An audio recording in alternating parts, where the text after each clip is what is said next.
बाल विवाह कानूनन अपराध है। इस फिल्म में दिखाए गए बाल विवाह का प्रसंग मनोरंजन के उद्देश्य से एक काल्पनिक कहानी मात्र है। हम इस कथा के पक्षधर बिल्कुल नहीं हैं। और का भाभी, बच्चा के हॉस्टल की पढ़ाई कैसे चला था? ठीक ठाक चल रहल बा। और पैसा वैसा भेजलू हो कि ना? कैसे भेजी बिटिया? 4 महीना के तनख्वाह आज जाके मिलल है, कल जाके बैंक में लगा दे। अरे अरे चोर चोर चोर चोर चोर चोर, अरे चोर, केहू भाग, पैसा लेकर भाग गया।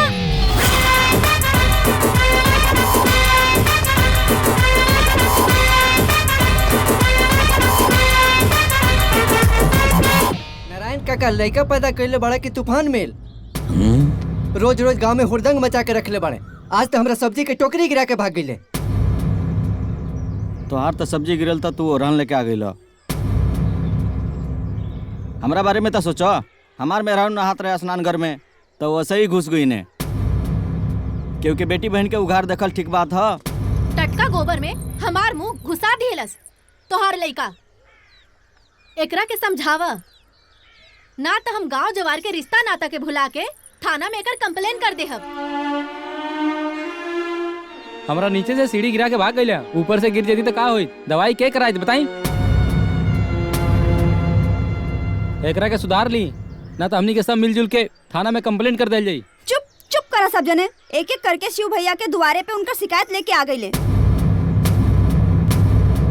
उ वक्त भुला गई बड़ा का? यही शिव भैया रहे जो तू लोग के खातिर का करत रहे। और बुआ तोहार मुंह गोबर में का गईल? तू शिव भैया के शिकायत लेके उनके द्वारे पे आ गईलू। उ दिन भुला गईलू का? ए बबुआ शिव, 15 दिन से मजदूर खोजतानी, मजदूर नइखे मिलत बा हमनी के। ये गोबर के ढेर हमर घरे के शोभा खराब करत बा। कौनो मजदूर खोज देता बाबू। हम बानी, हम ही फेंक दे, तू चिंता मत कर। जान लो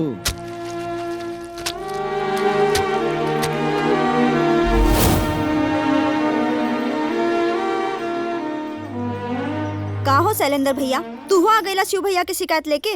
उ दिन भुला गईला का जब इहे शिव भैया तोहार गर्भवती बहन के दर्द उठल रहे, सारे डॉक्टर असमर्थ रहे, त तू इहे शिव भैया के निहोरा करत रहला। शिव, हमारा बहन के डिलीवरी होके वाला बा। डॉक्टर के फोन कर नहीं तो वो नर्स के साथ हनीमून मनाव गई बने। तनी देख लाना, तू तो पूरा गांव के गाय भैंस के डिलीवरी करावेला। हमारा बहन के जान बचा लाना। शैलेंद्र, गाय भैंस के डिलीवरी करावल एगो अलग बात होला, आ एगो मेहरारू के बच्चा पैदा करवावल बहुत मुश्किल काम होला। फिर भी अब हालात जौन बाटे तो बहुत संकट में बाटे, तो हम कोशिश करता नहीं। ए बिंदिया, चल हमरा साथ। चला शिव भैया। देखा, गाय भैंस के हम लइका बच्चा बहुत पैदा करवाले बानी, लेकिन मेहरारू को पहला एक्सपीरियंस बा, तो जैसन जैसन कहता नहीं वैसन वैसन करी ह। रोल बंद करा पहले। अरे दोनों पैर फैलावा जाए इनको। अब सुनो, समझ लो कि सामने दुश्मन खड़ा बा। दांत पीस के ओकरा ऊपर चिल्लाए के बाटे, जोर लगावे के बाटे।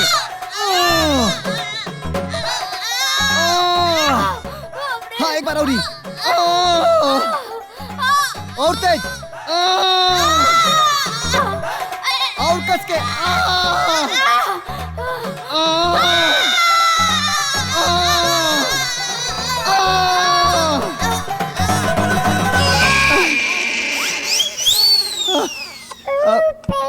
हो गई, लइका भइल बाटे, हो गई। और आज तोहरा के मामा बने के सुख मिलल बा। का हो रामफल, सीढ़ी से का लटक गईला? तू शिकायत लेके आ गईला? उ वक्त भुला गईला जे तोहार एकलौता लइका के बचावे के खातिर जे भूतिया इनार में कूदल रहे। का हो सूरज भैया, एक हाथी सब्जी का गिर गई, तू आ गईला हर जाना मांगे। उ इहे शिव भैया बाड़े जे तोहार खेत के सब्जी बचावे के खातिर शहर से जाके दवा लेके तोहरा साथे मजदूर के जैसन खेत में दवा छिटलन, तब तोहरा खेत में सब्जी भइल और तोहार परिवार चलाता, और तू इनके शिकायत लेके आ गईला। सुना चाचा, आज भी शिव भैया के कोनो गलती नहीं खे। उषा मौसी के बैग लेके एगो चोर भागत रहे तो शिव भैया उनके पीछे पीछे भागत रहे। एमे शिव भैया के कोनो गलती नहीं खे। माफ कर दा शिव, आवेश में आके भला बुरा हम बोल देनी। हाँ भैया, हमनी के माफ कर दी। रहुआ गांव के मुसीबत ना जरूरत बानी। माफ करी चाचा, गलती हो गई। ए शिव बबुआ, भगवान तोहके हर मुसीबत से बचौले रहे। चलल जा, सब अपने अपन घरे चला।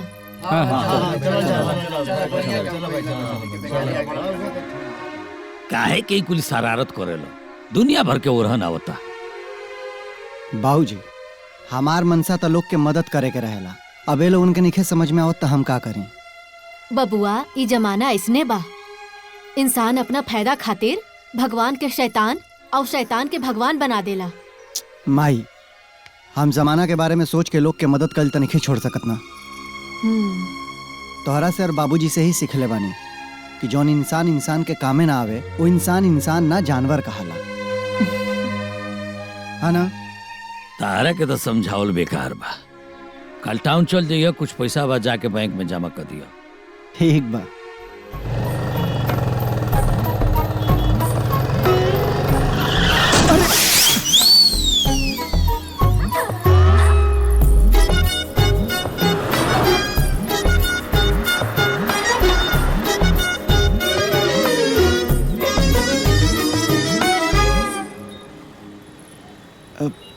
आजे सवेरे सवेरे ना महादेव सपना में आइल ना, आके कहत रहना हा कि शिव तोहरे होखे वाले लड़का की माई से आज तोहार टक्कर हो जाई।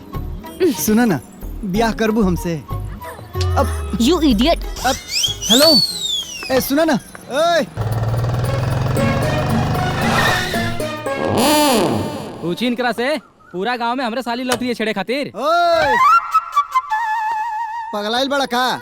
तोरा साली के हम छेड़नी है ना, बल्कि इज्जत के साथ डायरेक्ट शादी खातिर प्रपोज करनी है। कहो इहे ना बात बा।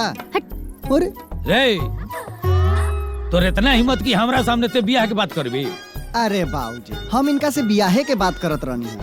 अब हमार बियाहे के उम्र हो गइल बाटे, सोचतानी बियाह क के तोहरा खातिर एगो बहू लेके आ जाई जोन तोहरा के बार बार ससुर ससुर कह के बुलावे। और तोहरो तो उम्र हो गइल बा मर्दे ससुर बनला क। अच्छा, ते हमरा के ससुर बनेबी? हाँ अनु, हाँ। तोर बियाह के सारा नशा उतार देता नी। रुक जो ते अब एक बार सीधा कर देता नी तोरा के। अरे मार अरे छोड़ दो के। अरे बाप लग जाई। अरे अरे अरे बाप रे बाप, बुढ़वा पगलाइल बटे। ए माई बचा ले ना तो बुढ़ऊ मार के कपार फाड़ दी है। बचा ले। रुक जा, हम पगलाइल बनी मार। अरे हाय बा पगलाइल बना।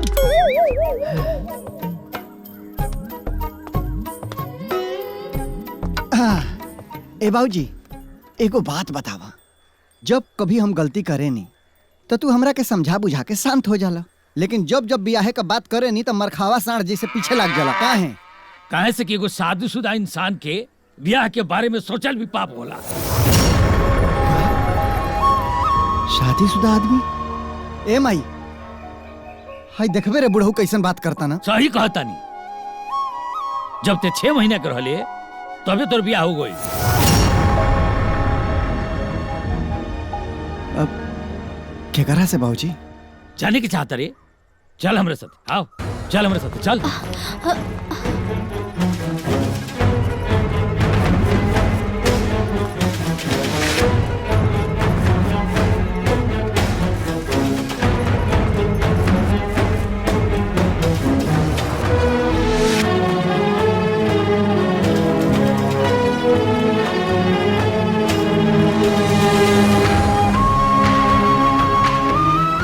ये हूं तोर ससुर और ये हमार पतो हो, यानी कि तार मेहरारू।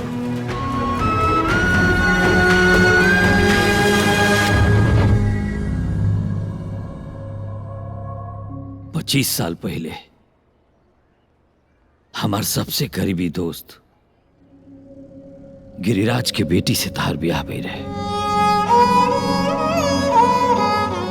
हम और गिरिराज एक ही स्कूल में साथे पढ़त रहनी जा। इंटरमीडिएट के बाद गिरिराज शहर में चल गए और हम गांव में रह गए। समय के साथ धीरे धीरे हमार दोस्त शहर में बहुत बड़ा आदमी बन गए। हमरा लागल कि गिरिराज हमरा के भुला गए हुई है, लेकिन हमरा सोच के धत्ता बता के हमार दोस्त हमरा से मिले खातिर अपना पूरा परिवार के लेके आ गए। गिरिराज भाई, हमरा तो अपना आँखी पर विश्वास नहीं के हो कि तू कैसे जा अरे मर्दवा विश्वास छोड़ा, पहले तो नहीं बताओ लगिन कि कैसन बड़ा लगिन तो लोग। सब भगवान के कृपा बा, सब अच्छा बा। आपन सुनाओ। अरे मर्दवा का कहीं, जिंदगी के आपा धापी में तोहनी लोग से साथ छूट गए। सच कहीं तो तोहनी लोग के याद दिल से कबू ना गई। अब आई याद जिंदगी भर बनल रहे, एक खातिर हमनी के जायज बनी जा।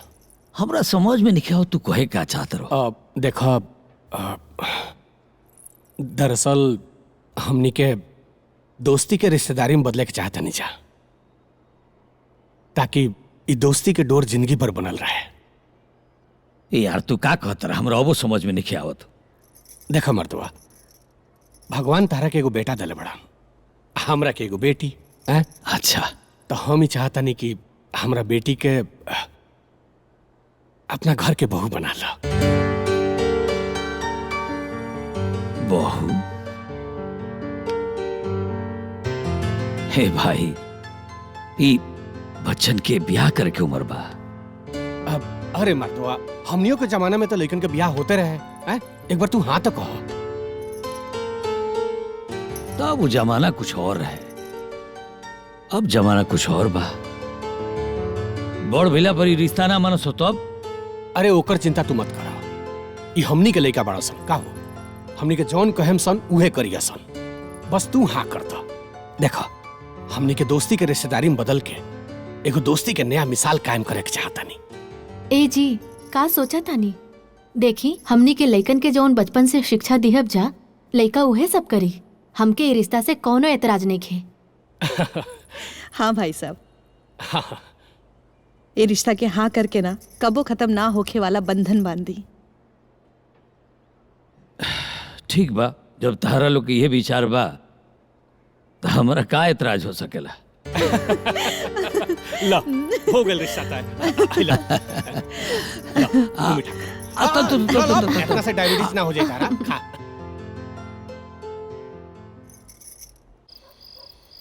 अब चलो तन जाना तो बस देर हो जाई। अच्छा, आराम से जाइए। ई क्या करता रहो?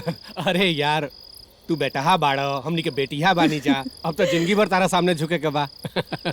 खबरदार जैसन बात कैलो तो पहले हमनी के दोस्त बानी जा, आ जीवन भर दोस्त रह जा, ओकरा बाद रिश्तेदारी आ समझी। समझ गए। अच्छा अच्छा, चला तनी।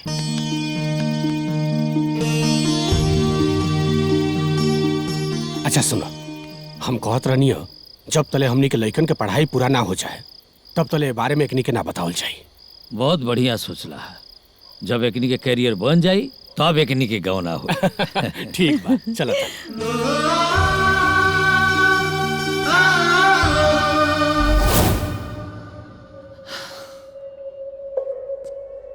जानते रहो, हमार वह जिगरी दोस्त और हमार समधी अगले सप्ताह हमनी से मिले खातिर आ रहल बड़े। उनका से मिलके तारा लोग के गौना के दिन उतरवा दे। और हाँ, आज से हमरा दोस्त के स्वागत के तैयारी में लग जालू। है जी बाबूजी।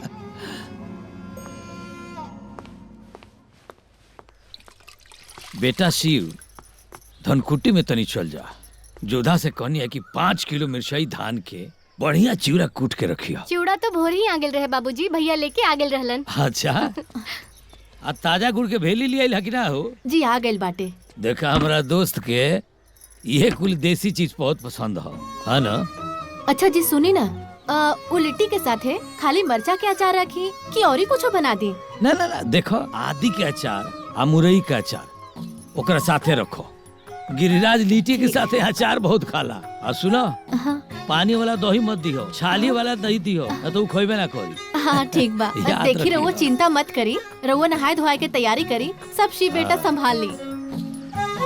हाँ बेटा शिव, देखियो, ध्यान रखियो। अरे हमार दोस्त हूँ तो तार ससुरो तो हुआ न।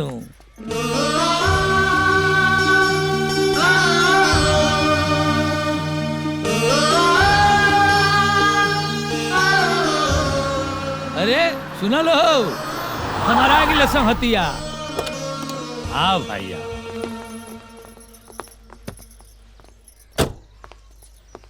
अरे भाई, और देखा ही तार कितना बेसब्री से इंतजार होता। भाई भाई प्रणाम।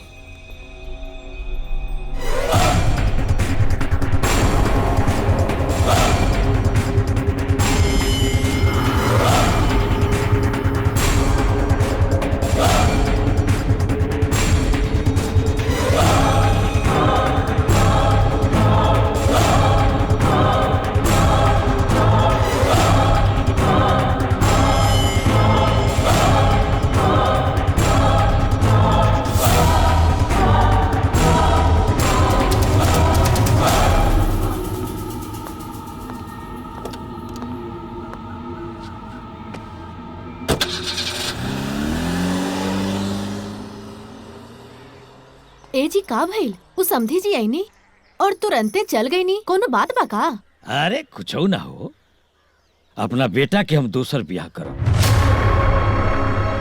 अब पूरा गांव देखी जया से भी सुंदर पतो ले आए। बाबूजी का छुपावा थोड़ा, साफ साफ बतावा गिरिराज जी कहना का। बोला बाबूजी, बोलत काहे नहीं खा? वो कहत रहे कि नारायण भाई, हम जौन तारा से कहे आइल बानी नु, वो तारा परिवार के सामने नहीं कह सकत। ऐसन काहे कहत रहे भाई? हमार बेटी जया के काबिल जया के काबिल हमरा पतो के वो अपन पढ़ाई खत्म करके अपना दोस्त से मिले जात रहे। रास्ता में होकर भयानक एक्सीडेंट हो गई। और जिनकी तो बाज गई, बाकी अब वो जिनकी कोनो काम के नहीं के। तोरा कहे कि मतलब का बा? मतलब ये बा भाई कि हमार बेटी जिंदा तो भी है, लेकिन एक जिंदा लाश की तरह। वो देख तो सकत दिया, लेकिन अपन एहसास क्योंकि बता नहीं के सकत। वो सुन तो सकत दिया, लेकिन बोल नहीं के सकत। और जिनकी के सकरो कुछ थापा हो गई। अरे लेकिन गिरिराज भाई, अरे मर्दवा, चिकित्सा इतना तरक्की कर गई। अरे उतार बेटी ना हमार पतो भी है, ओकर इलाज हम करवाए। जहां जरूरत पड़ी उजा हम ले जाए, ओकरा के दिल्ली ले जाए, मुंबई ले जाए, जरूरत पड़ी तो लंदन अमेरिका भी ले जाए। तारा के काला कथा कि हम अपन बेटी का इलाज करावे में सक्षम नहीं की,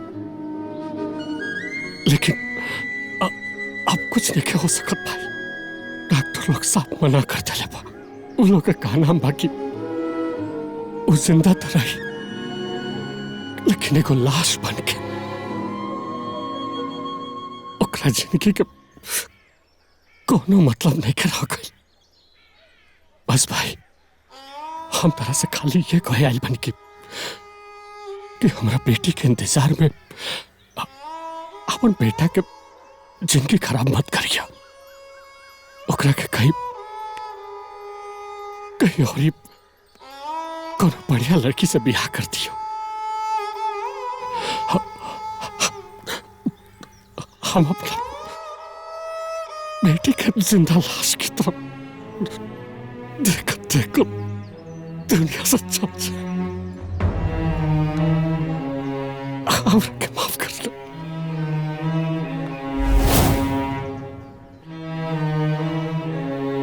अब जौन होके के रहतौन हो गई। हम अपना बेटा के दूसर ब्याह करब। दूसर बियाह? ये कैसन बात करता बाबूजी? अरे एगो मेहरारू के रहते दूसर बियाह कइल पाप है, और हम ही पाप ना करब बाबूजी। अरे बेटा, लेकिन वो जिंदा रह के भी जिंदा नहीं खे। सांस तो चलता ना बाबूजी उनका, हमरा खातिर उहे बहुत बा। आ बाबूजी, जौन आज उनकी संगे भइल बाटे उहे हमरे संगे हो गइल रही। आउ दूसर बियाह कर लेती तो समाज के लोग का कहित उनका के? समाज के लोग उनका के संस्कारहीन, उल्टा और ना जाने का कह के बुलाई। हम दूसर बियाह ना करब बाबूजी। हम काले अपने मेहरारू से मिले शहर जाए बाबूजी। लेकिन बेटा, लेकिन वेकिन कुछ ना माई। माई, हम इतना खुदगर्ज नहीं थे कि अपना मेहरारू के हाल में छोड़ के दूसर बियाह कर लें। अगर तोहल उनके आशीर्वाद रहल ना तो उनका के ठीक करके घर में लेके आए बाबूजी।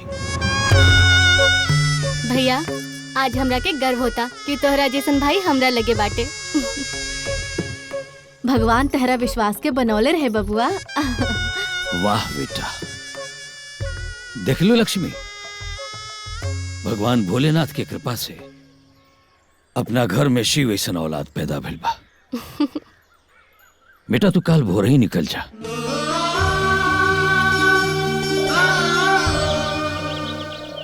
देखो अब का उम्मीद कल जा सका था। अब अपना दिल पर पत्थर रखे ओकरा कैसे ही देखे के पड़ी।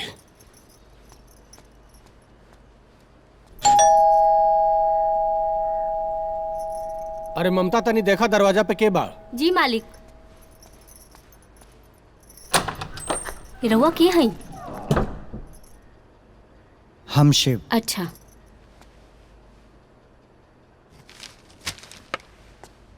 बबुआ? अरे बबुआ तू? प्रणाम। जियत रह। आओ आओ। जी। बैठा। जी प्रणाम। खुश रही, खुश रही। बैठा। दामाद जी, रउआ यहाँ अचानक? बताएं कैसे आगमन भइला? बाबूजी, दामाद जी भी कहा था नहीं और गांव में जाके बेगाना बना के भी चलिए नहीं। रउआ सभे के का लागल?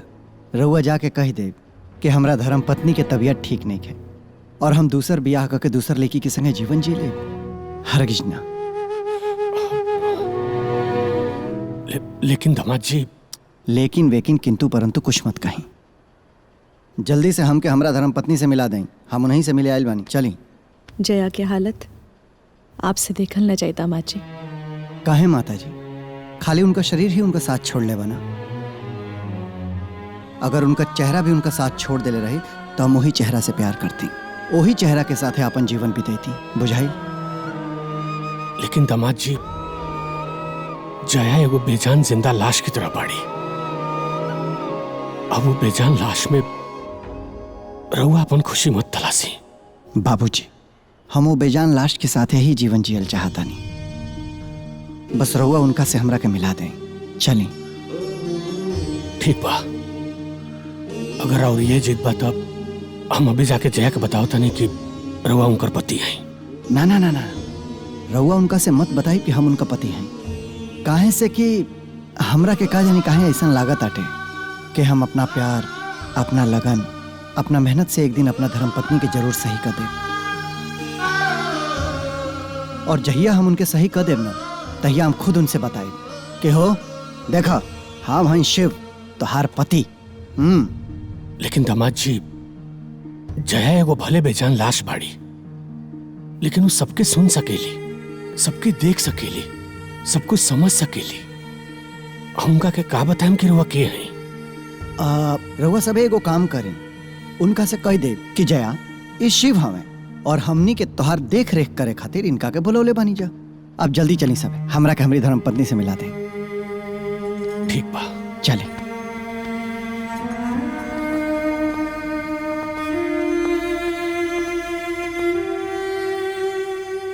ये बड़ी हमने के बेटी जया, जिंदा तो बाड़ी लेकिन एक बेजान लाश की तरह।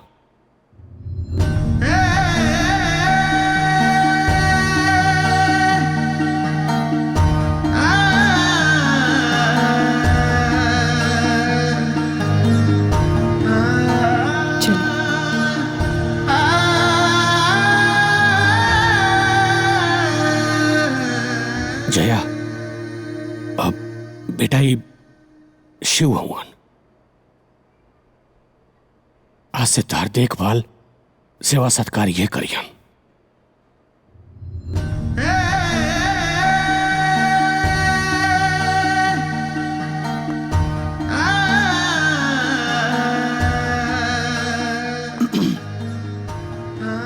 हाँ, हमार नाम शिव हवे और हमार काम है जरूरतमंद लोगन के मदद कर।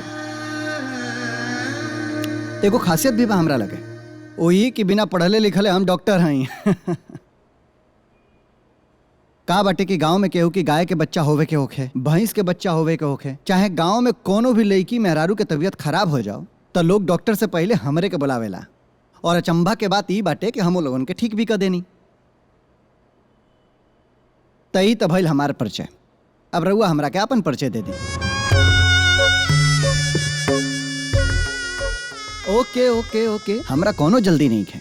अरे हम एजा आयल बानी रउआ के ठीक करे, और हमार विश्वास बाटे कि हम एक दिन रउआ के रौरे पैर पे खड़ा क के मानब, और जहिया खड़ा कर देब तहिया रउआ अपन परिचय हमरा के दे देब। सिंपल।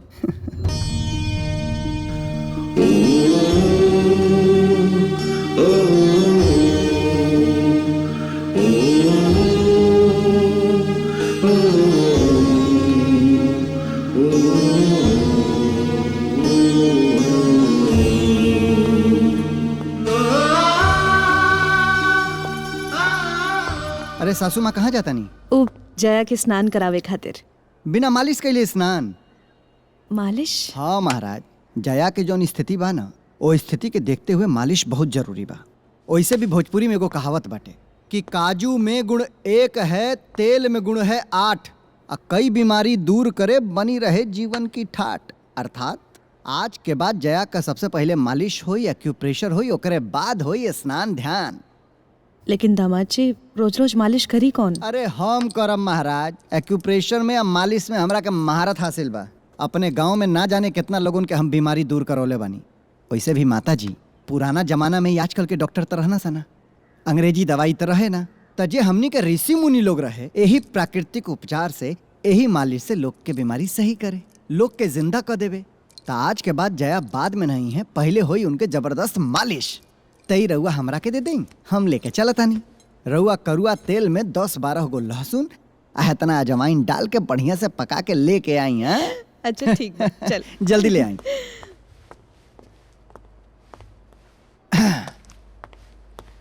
देखी मैडम, आज तक रउआ बहुत आराम कर लेनी, अब आज से आराम बंद।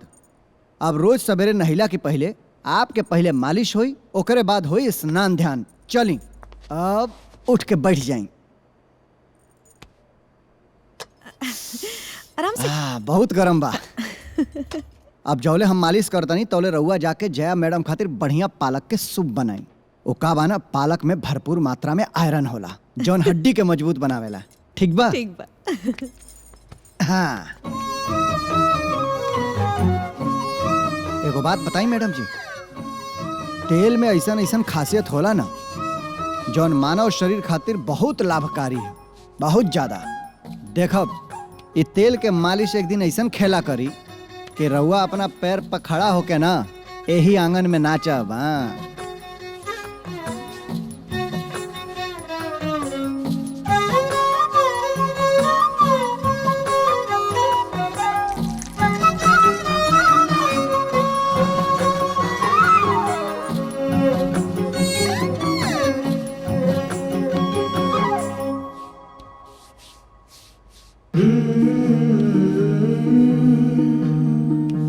हाँ, मैडम जी, आज के आपके एक्यूप्रेशर और मालिश हो गए।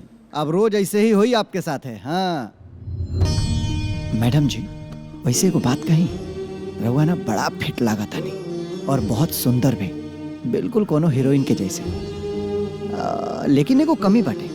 1 मिनट।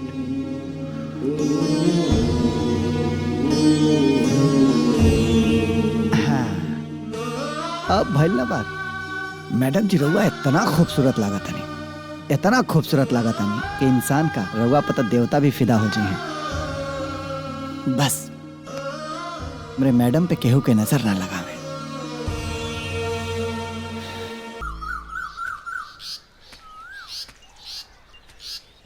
भोर के ओस जब पैर पर लागेला ना तो वो अमृत के जैसन होला। सवेरे सवेरे जब ओस पर पैर आदमी रखेला और ओकर प्रेशर जब पैर के अंगूठा पर पड़ेला तो ओकरा से शरीर बड़ा स्वस्थ रहेला।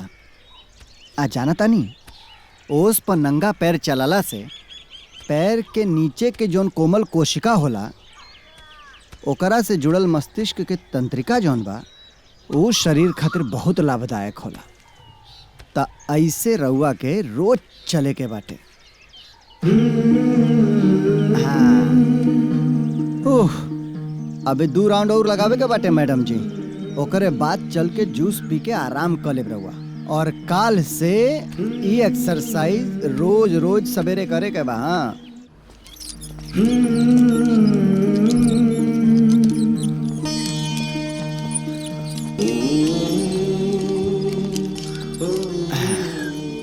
सवेरे के एक्सरसाइज तो हो गल मैडम जी। अब तनी गरम गरम सूप पी ली। सूप सेहत खातिर बहुत बढ़िया होला। हाँ, हम लेके आवा तानी।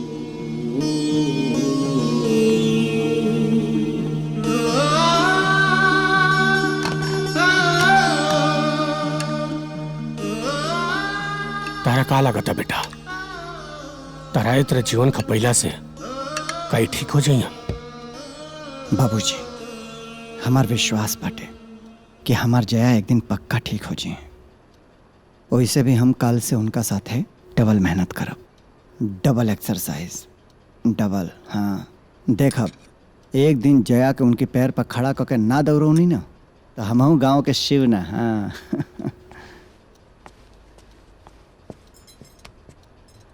मैडम जी, थोड़ा थोड़ा करके एक गरम गरम सूप पी ली।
दूध में केसर, हल्दी और जड़ी बूटी मिलौले बानी। जाना तानी जड़ी बूटी के महिमा ना बड़ा अपरंपार है। जब पुराना जमाना में सैनिक लोग युद्ध पर जाओ और जब घाही हो जा लो, घायल हो जा लो, तो जड़ी बूटी दूध में मिला के पी ले लो आ सवेरे तक एकदम चुस्त तंदुरुस्त होके युद्ध पर निकल पड़े लो।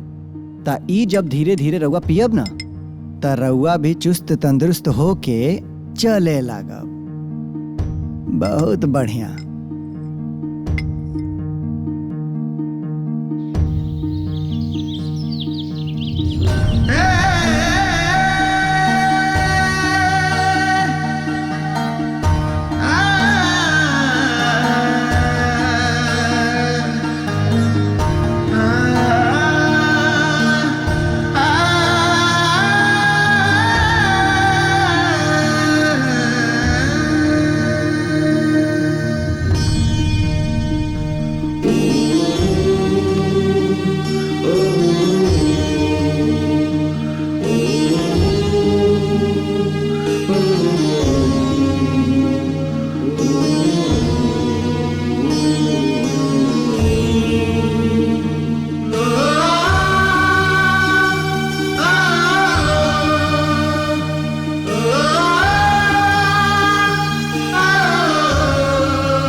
Stay. Stay.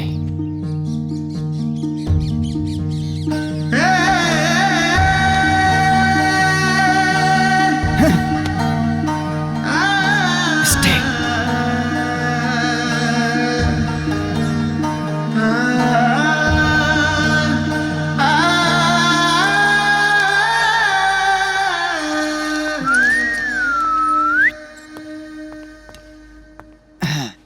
मैडम जी, एगो बात बताई।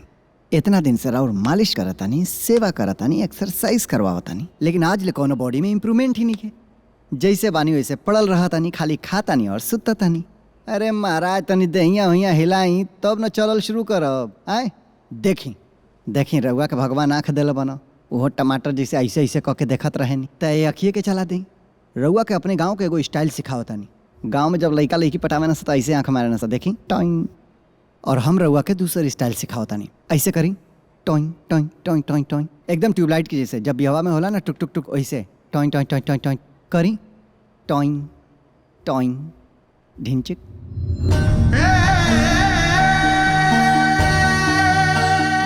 अरे वाह, अरे मैडम जी रउआ तो आँख मार देनी। अरे एक बेर औरी ऐसे ऐसे टॉइंग। अरे एक मिनट रउरे माई बाबूजी के बुलाओ तानी। बाबूजी माताजी जल्दी आई। अरे कहाँ बानी सब है? अरे देखी मैडम आंख मार ली है। हम इनका से कहनी है कि हमरा से आंख मार के बात करो तो मैडम आंख मार ली है। देखी फिर से हम आंख मार के बात करवावा तानी। मैडम जी तनी अपने माताजी के और बाबूजी के दिखा दी तो मैडम जी ऐसे करी टॉइंग टॉइंग टॉइंग टॉइंग।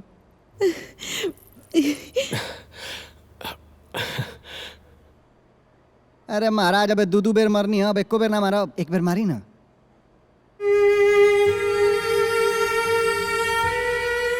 इज्जत के सवाल बा हमारी। हाँ और सेवा करे नहीं, हमारी इज्जत मत खराब करब। हाँ अरे मारी ना महाराज आंख चलाई।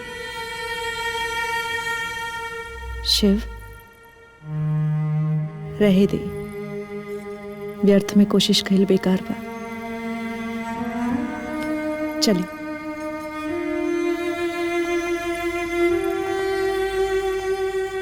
चीटर है ना एक नंबर का। अपना माई बाबूजी के सामने हमार बेइज्जती करा देनी ना। बक रउआ से बात ना करब, एक नंबर के चीटर बानी। अब का फायदा आंख मरले का? अपना माई बाबूजी के सामने तना मरनी है, बेइज्जती करवा देनी हमार। बात ना करब हम, लेकिन करब रउआ के सही जे करे के बटे। आज आंख मरले बानी, काल हाथ चलाई, परसों पैर पर उठब, ओकरे बाद झूमब नाचब गायब।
आज बबुआ के गईले 6 महीना हो गईल।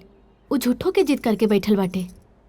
ओकरा के फोन करके ऐजे बुला ली, हमनी के सब कोई मिल के ओकरा के समझावल जाई कि ई दुल्हन त बंजर जमीन हो गईल बाड़ी, उनका से त कोनो फसल के उम्मीदे का कल जाई हमनी के।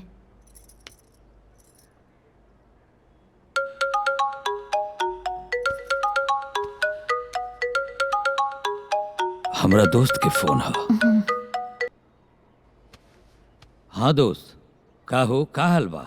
अरे जेकरा लगे तहरा जैसन दोस्त आ शिव जैसन दामाद होके, ओकरा के भला का हो सकेला। एको बात कही दोस्त, तू बड़ा खुशनसीब बड़ा कि तारा घर में शिव जैसा लड़का पैदा भइल। अरे लेकिन भइल का? शिव जैसे जया के सेवा कर रहल बा। इस धरती पर कौनो पति अपना पत्नी खातिर ऐसा ना कैले हुई। हम बड़ा भाग्यशाली समझतनी अपना आप के कि हमरा के शिव जैसन दामाद मिल गए।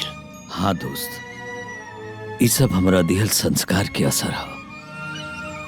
हमरा अपना बेटा पर भरोसा बा, जौन करता सब सही होके।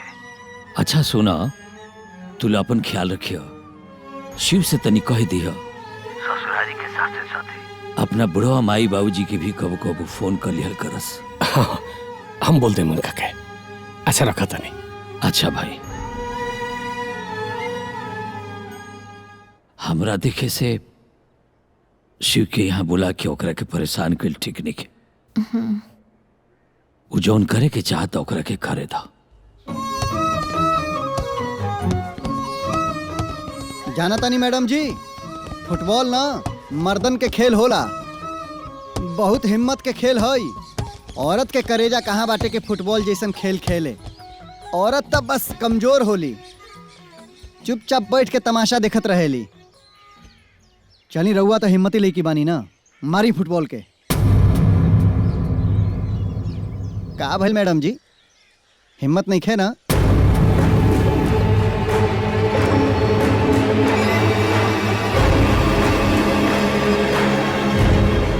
ई कुल खेल मेहरारून के हइये ना हा, रउआ से ना हो पाई। अरे हिम्मत बाटे तो बॉल के मार के देई ना हमरा लगे।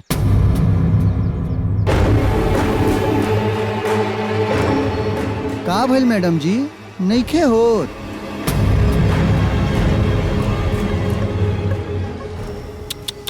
ई नाजुक नाजुक पैर उठत नइखे और उठबो ना करी।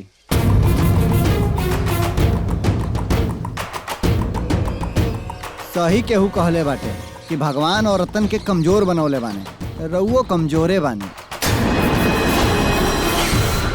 अरे हिम्मत बाटे तो बॉल के मारी ना, मारी।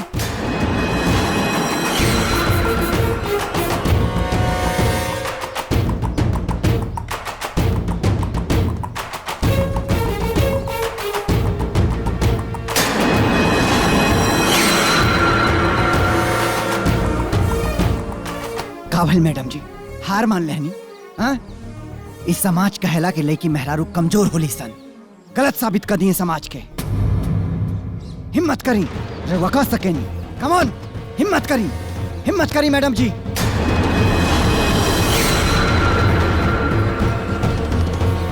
मैडम जी रउआ ए बॉल के मार सकेनी। हिम्मत दिखाई, उठाई पैर, मारी, कोशिश करी।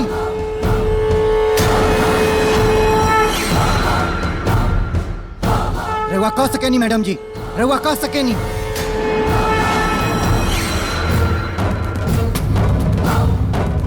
कम ऑन, हिम्मत दिखाई, हिम्मत दिखाई मैडम जी। अरे रउआ कह सकेनी, हिम्मत दिखाई। Come on.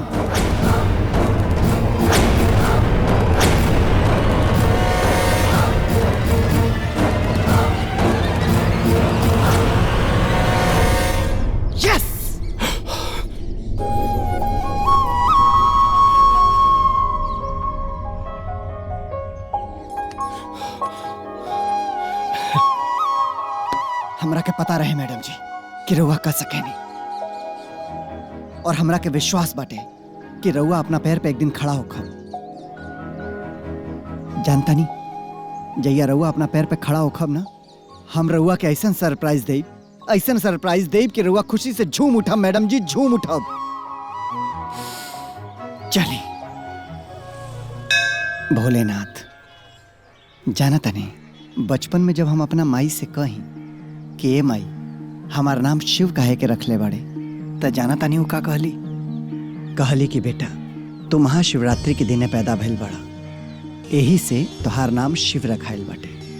और शायद यही नाम के महिमा रहल कि हमके जिंदगी में कोनो चीज के कमी ना भइल। बाबा, हम जब भी मंदिर आईनी बस राउर दर्शन करे आईनी, कबो रउआ से कुछ मंगनी ना। पर आज आपके मंदिर में एगो भिखारी बन के आयल बानी, एगो भीख मांगे आयल बानी। बाबा, हमरी जया के सही कदा, हमके जया के दुख देखल नहीं जात बाबा। अरे रउओ तो पार्वती मैया के बिना ना रह पावे नहीं, वैसे ही शिव भी अपनी जया के बिना ना रह पाई हैं। चमत्कार करी बाबा, हमरी जया के ओकरा पैर पे खड़ा कर दी, ओकरा पैर पे खड़ा कर दी बाबा।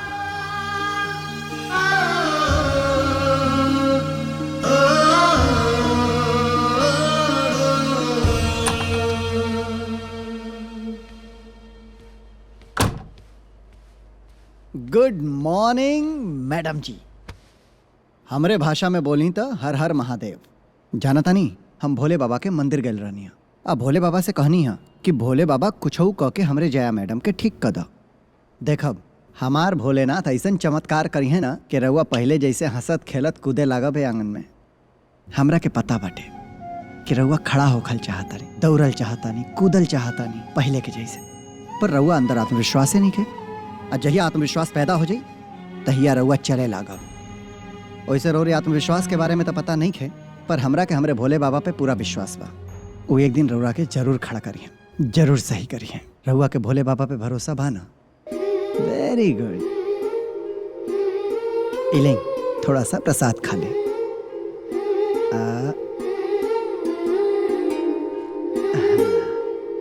अभी हम रउरे मम्मी पापा के प्रसादी दे के आवता नहीं, तब तक रउआ अपन ख्याल रखा है ना। आवता नहीं।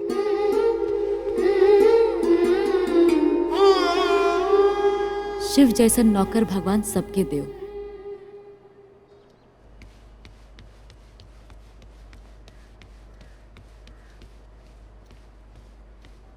बाबूजी प्रसाद।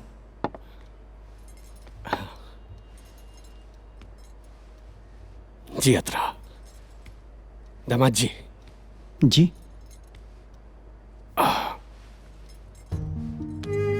जया के शरीर में जौन इम्प्रूवमेंट दिखाई दे रहा बा वो कोनो चमत्कार से कम नहीं खिलाकत। उनका बेजान शरीर में जान आ गई, आंख से इशारा कैल, हाथ पांव हिलल। इस सब और सेवा विश्वास के नतीजा। रउआ कहीं तब साथे साथे कोनो डॉक्टर के भी दिखा दल जाओ। ना बाबूजी, जया के डॉक्टर के ना आत्मविश्वास के जरूरत बा। काहे से कि जया ईमान चुकल बाड़ी कि वो कभी अपना पैर पे खड़ा ना हुई है। और रउआ सभे तो जाना तानी कि मन के मनले हार होला और मन के ठनले ही जीत होला। पर हम हो ठान चुकल बानी कि जया के उनके पैर पे खड़ा करके मानब। बस रउआ सभे देखत रही, काल जया अपना पैर पे जरूर खड़ा हुई है। लेकिन रउआ ऐसा करल का चाहता नहीं। सवाल जवाब मत करी माता जी कि हम का कल चाहता नहीं। बस रउआ इतना करो कि काल उनका के नहौला धोला के बाद एगो साड़ी पहना के उनका के हॉल में छोड़ दे। रउआ सबके हमरा पर विश्वास बा ना? अपना आप से भी ज्यादा। तो ठीक बा, जौन कहनी है तौन कह दे। बाकी कैसे का करे के बटे वो हमरे पे छोड़ दें। जैसन तोहार मर्जी बेटा।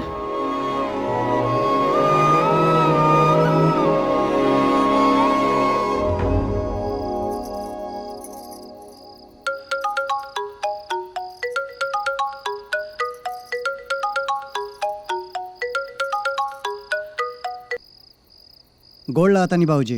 हाँ बेटा खुश रहो। का हो, का हाल बा? हम बहुत अच्छा बानी बाबूजी। बहू कैसन बाड़ी? आ खुशी के बात यही बाटे कि तोहरे पतोही के तबीयत में बहुत अच्छा सुधार हो गई बाटे। थोड़ा थोड़ा हाथ पैर हिलावा ताड़ी, आंख मटकावा ताड़ी। अच्छा अच्छा। अरे बेटा ई तो तू बहुत अच्छा खबर सुनावला। बहू के जल्दी ठीक होते ही जल्दी गांव लेके आवा तू। हाँ माई, लेके आए, पर एक बार तोरे पतोही के पूरी तरीके से सही कर लें, ओकरे बाद पक्का लेके आए। अच्छा आप गोड़ लगा।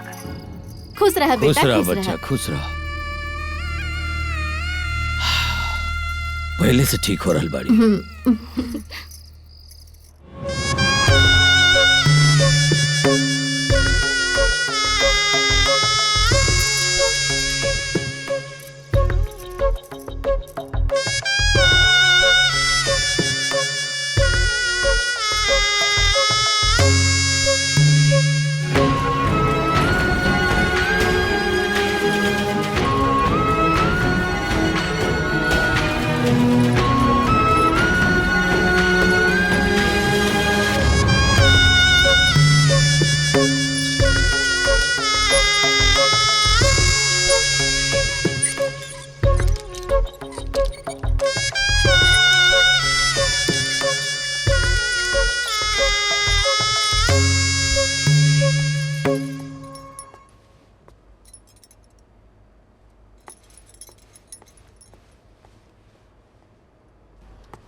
तमाची आप जैसन कहले रहनी हम वैसे जया के तैयार कर देले रहनी, लेकिन हमरा के ई बताई कि रउआ साड़ी पहना के करल का चाहता नहीं। हम का कल चाहता नहीं, कुल रउआ सब हमरा पे छोड़ दें। बस इतना जान लें कि आज कुछ भी करके हम अपने जया के ओकरा पैर पे खड़ा करब।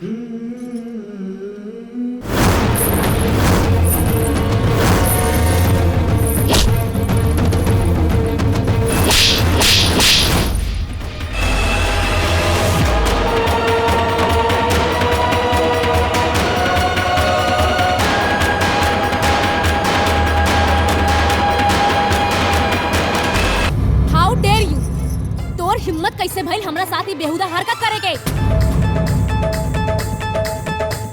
मम्मी, पापा, मम्मी।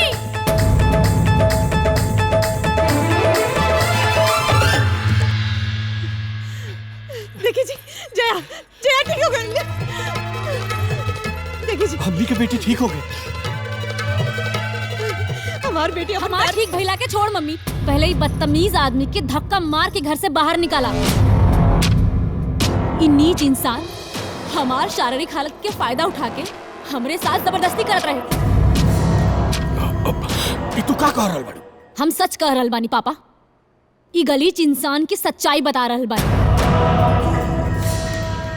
जेकरा के तू लोग हमार केयर टेकर बना के घर में लेके आइला, उ आज हमार इज्जत के तार तार करे के कोशिश करत रहे। बस बंद करा अपन बकवास। जिनका के तू केयर टेकर कह के बेइज्जत कर रहल बाड़ू, तू जानतो बाड़ू के होंगे? शिव होंगे, शिव। ये घर के दामाद अतार पति।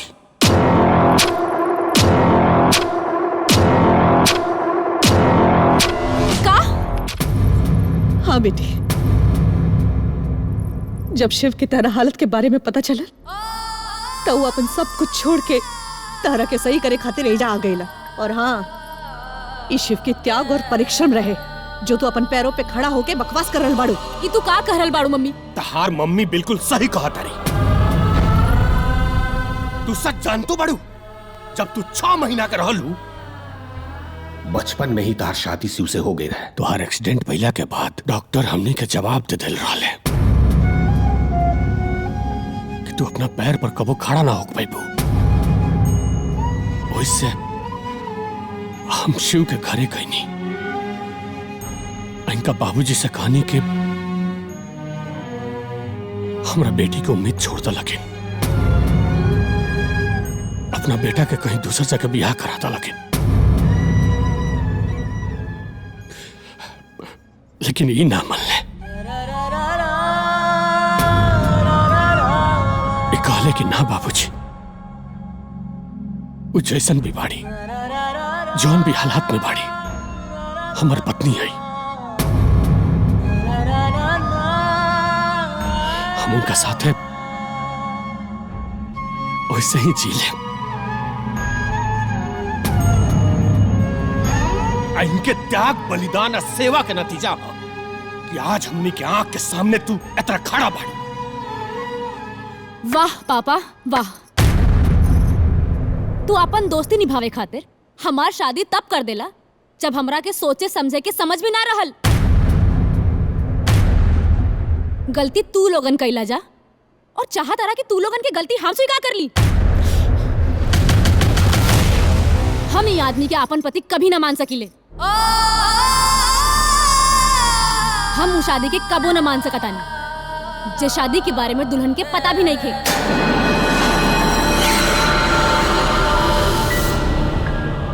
ऐसा मत कहा बेटा, शादी एगो पवित्र बंधन होला, एकरा के तुरल ना जा सकेला। टूटी तो तब ना पापा जब जुड़ल होई। और वैसे भी हमार ऑलरेडी एगो बॉयफ्रेंड बा।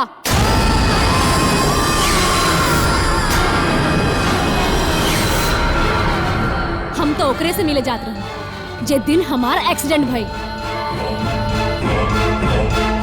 जया। हाँ मम्मी, तूहे कहले रहलू ना कि घर में शादी ब्याह के बाद तब होई जब हम अपन एजुकेशन पूरा कर लेब। त जे दिन हमार एजुकेशन के रिजल्ट आई, उहे दिन हम राहुल से मिले जात रहनी। ताकि ओकरा के लेके आके तू लोग के सामने खड़ा कर दी। वाह बेटा वाह, बड़ा नीमन बॉयफ्रेंड सुन ले बाड़ू तू। जौन एक को हालित तहार ई खबर लेवे के भी कोशिश ना कैलस कि इतना भयानक एक्सीडेंट भइला के बाद भी तू मर गइलू कि जिंदा भी बाड़ू। पापा राहुल के तो एक्सीडेंट के बारे में पता भी ना होई। ई का राहुल राहुल के रट लगौले बाड़ू।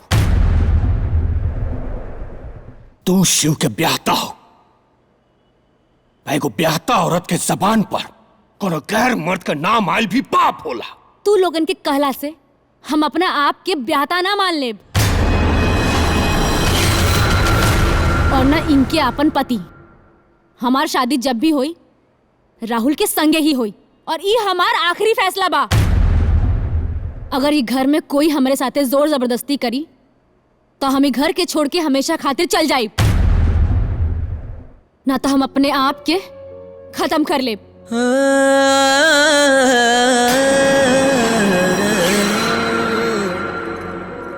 जान का लिखलबा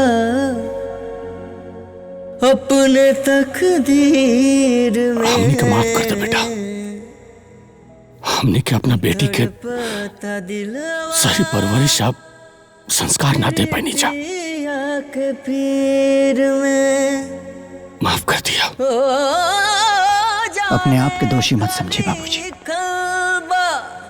आपके परवरिश या आपके संस्कार में कोनो कमी नहीं है। इस शहर के आवो हवा ही ऐसे नहीं होला। गांव में लोग दुख तकलीफ झेल के भी रिश्ता के निभावेला, लेकिन शहर में लोग अपना मतलब खातिर रिश्ता बनावेला और तोड़ेला। सहतानी अब तक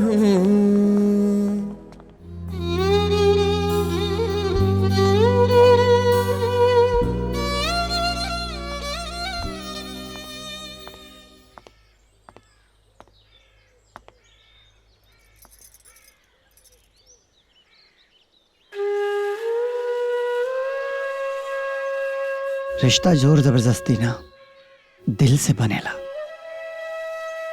तुम अपनी पापा के बात के सीरियसली मत लिया। तुहार दिल जहां करी जैसे करी उसे शादी करिया। अरे जरूरी नहीं है ना कि बचपन में तुहार शादी करा दिया गई तो तू हमरा के अपन पति मान ला। सॉरी, तो पे हाथ उठा देना। दिन रात हमार सेवा करके तू हमरा के ठीक कैला, ओकरा खातिर थैंक्स। ये एहसान हम जिंदगी भर ना भूलब।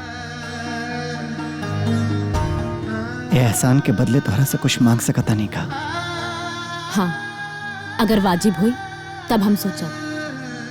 जब तक तोहर शादी राहुल से नहीं हो जात तब तक ये घर में रहे के इजाजत चाहता नहीं। Not possible. और तू एजा रखे करवा भी का? कुछ ना, हम बस वो इंसान के देखल चाहता नहीं जेकरा खातिर तोहरे माई बाप के द्वारा बांधल शादी के पवित्र बंधन भी तोहरा खातिर अहमियत ना रखेला। जया, आज ले हम कोनो इंसान से कुछ मांगनी ना, पर आज तोहरा से मांगा था नहीं। प्लीज मना मत करिया। अगर हम तोहरा खातिर रत्ती भर भी कुछ कैले होखी ना तो हमरा के तोहरे और राहुल के शादी तक ये घर में रुके के इजाजत देता। हम तोहरा से वादा करता नहीं जया, जहिया तोहरा के मंडप में दुल्हन बना के बैठा लेब ना, वो दिन बिना केहू से कुछ कहले, बिना केहू से बतौले चुपचाप वापस चल जाए। प्लीज। ओके।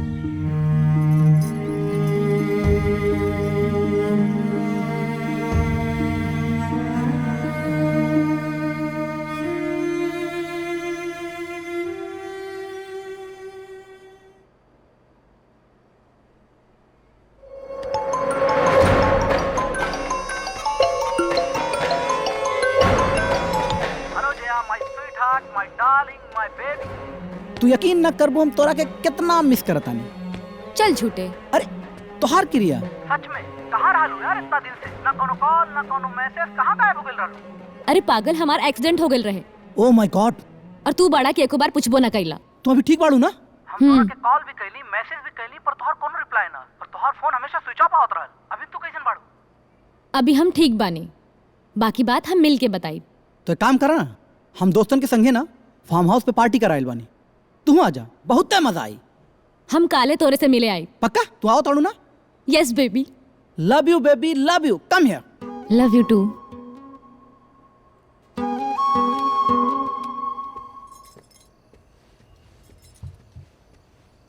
हम कल राहुल से मिले जा रहल बानी।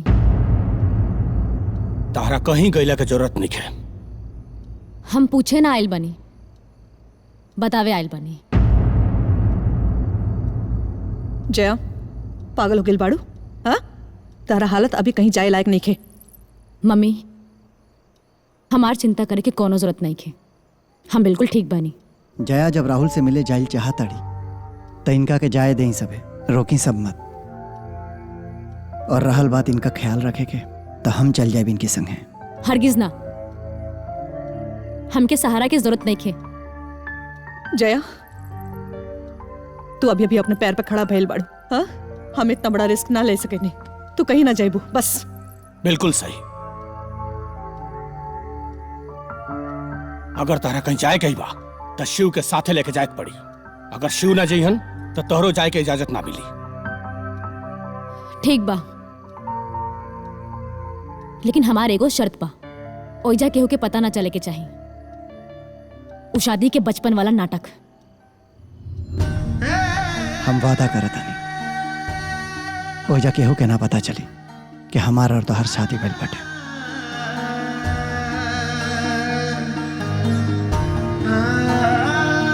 रवा सबे खाना खाई, हम बानी ना, सब संभाल ले।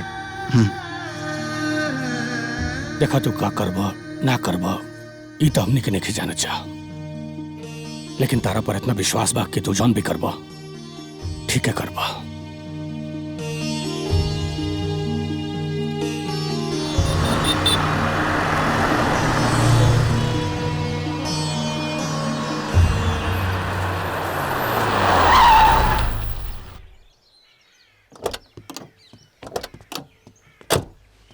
Hi, my sweetheart, my darling, my baby.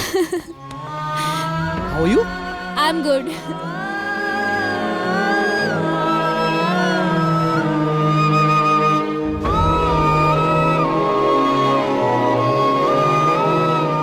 Baby, ये कौन? ये जी हम मैडम का ड्राइवर। ओहो, हैंडसम ड्राइवर। ड्राइवर जी, एक काम करो, मैडम का सामान लेकर अंदर आ जाओ। चलो बेबी, मैं अपने दोस्तों से मिलाता हूँ आपको।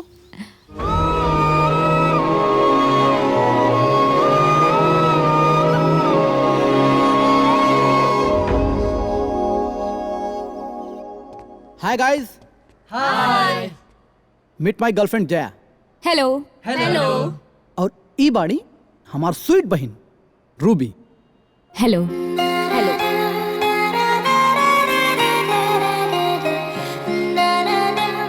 ये कौन है?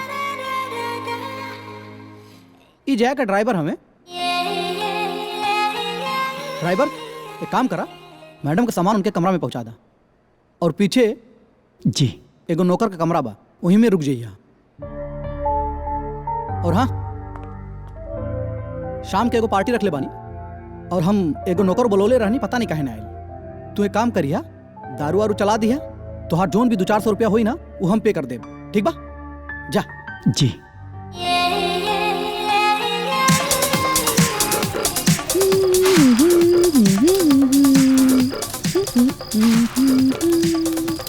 Darling, enjoy the party.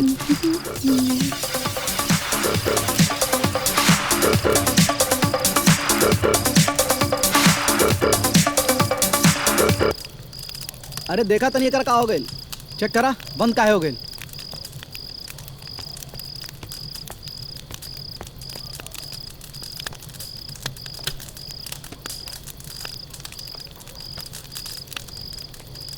Rahul, लागत है स्पीकरवा जर गइल बा। यार यार, अब का होई? अरे राहुल, तुम्हें एगो गाना सुना था। अरे हम तो लोग पागल हो गइल बड़ा। हम सुनाइब ना तो लोग सब उठ के भाग जाइबा, और तू लोग कैसन गावेला वो हमरा के पता बा। ठीक बा? ए ड्राइवर, कोनो गाना सुनावा। अरे हम सुनले बानी कि गांव के लोग के आवाज बहुत अच्छा होला। कौन गाना वाना सुनावा?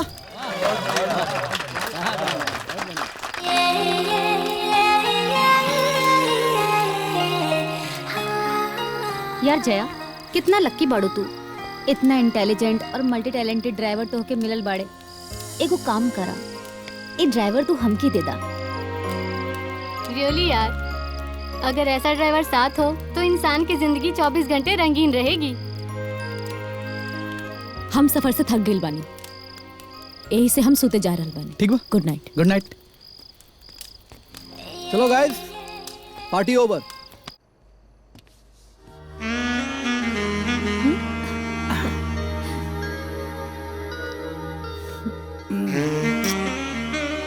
राहुल, कम ऑन बेबी, आज तो यहाँ आके ना हमार मूड बना दे लो। हम बता ना सकत रानी कि हम तोरा के कितना मिस करत रानी।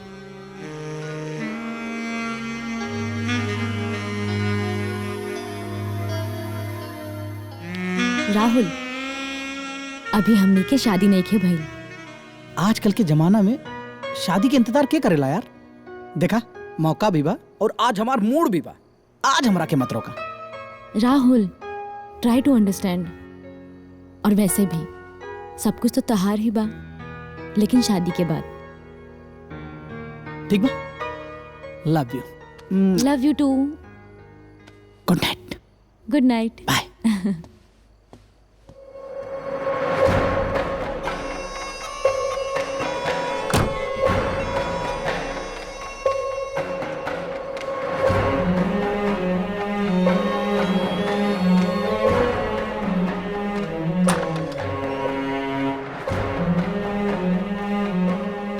Hi baby.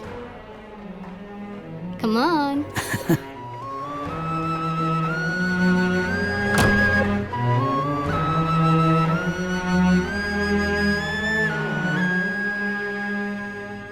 हो राहुल, मुझे तो लगा आज की रात मुझे बिस्तर पर अकेले ही बितानी पड़ेगी। कमाल करती हो नैना। राहुल के रहते हुए तुम्हें अकेले बिस्तर पे निकालना पड़ेगा? ऐसा तो हो ही नहीं सकता। हाँ? Oh Naina, you are too hot. Jaya, तोरा से एगो बात कहे कर रहा। का? ओ राहुल ठीक लेकर नहीं खे। कल राती के खुद हम अपनी आंख से ओकरा के नैन्सी के कमरा में जाते खनी। Mind your business. और आगे से ना कभी भी राहुल के बारे में ऐसा वैसा मत बोलिए। हमके हमारे राहुल पे पूरा भरोसा बा। राहुल, राहुल,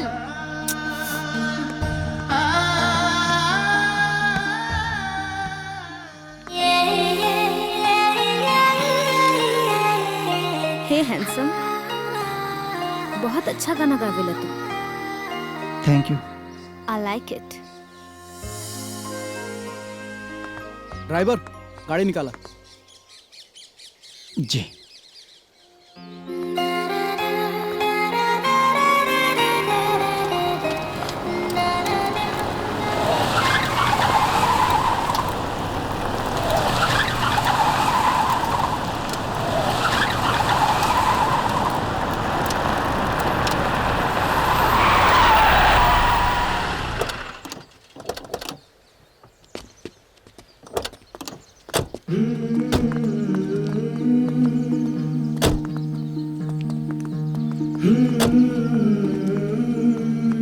ड्राइवर, हमनी घूमे जा रहा बानी। तू एक काम करा, यहीं रुक के ना सामान का देख रेख करिया। और हाँ, थोड़ी देर बाद सबका नाश्ता रेडी रखिए। कम बेबी, नेचर को एंजॉय करते हैं। बहुत ही अच्छा है ना? एकदम सब कुछ नेचुरल। चलो चलो। कम कम। वो देखो, वो देखो, वहाँ पे और भी अच्छा लग रहा है। अच्छा हाँ, कितना आगे जाएंगे हम लोग? अच्छा, आज बहुत मजा आएगा। चलो चलो हम भी बहुत एक्साइटेड हैं। चलो जल्दी।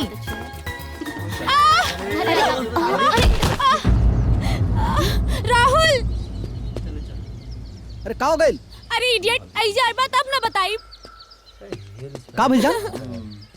का भइल? लागता कि मोच आ गई बा। अरे यार अभी कुछ कह के ना पूरा ट्रिप खराब मत करा। चला उठा उठा उठा। अरे उठा, कोशिश तो करा। अरे उठा baby, come on come on. का उठा उठा, हमसे नहीं के उठल जात, हमके दुखाता। तोहरा के हमू तो ना उठा सकीले। काहे? तू इतना ओवरवेट जोन बाड़ू, हम कैसे उठा पाए? ए ड्राइवर, कम हियर। जी का भाई? ए ड्राइवर का भाई छोड़। तोर मैडम ना हमनी के ट्रिप खराब करे में लागल बाड़ी। एक काम कर, एकरा के उठावा और सीधे फार्म हाउस ले जा। हमनी पिकनिक खत्म करके सांझी ले आवता नहीं। ले जा करा के। Come on guys. चल आराम से चलिए ना तो गिर जाएगी। मौज वगैरह आ जाएगी। राहुल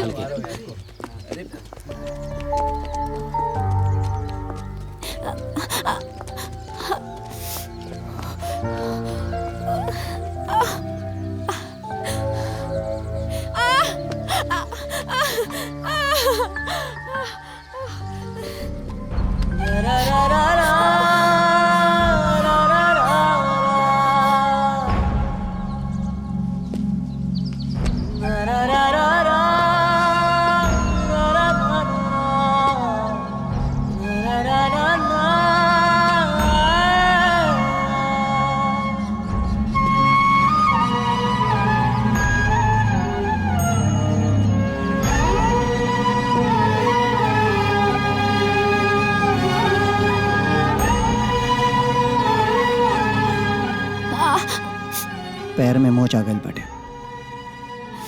बैठावा तानी थोड़ा सा दर्द हो सकेला।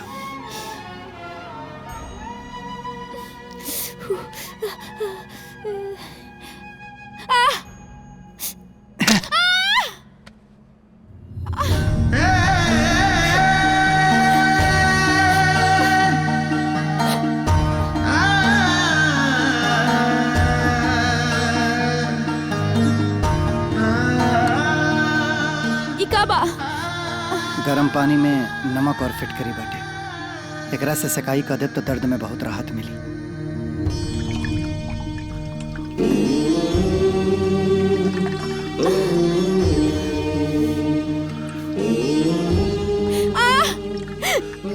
थोड़ा बर्दाश्त करो।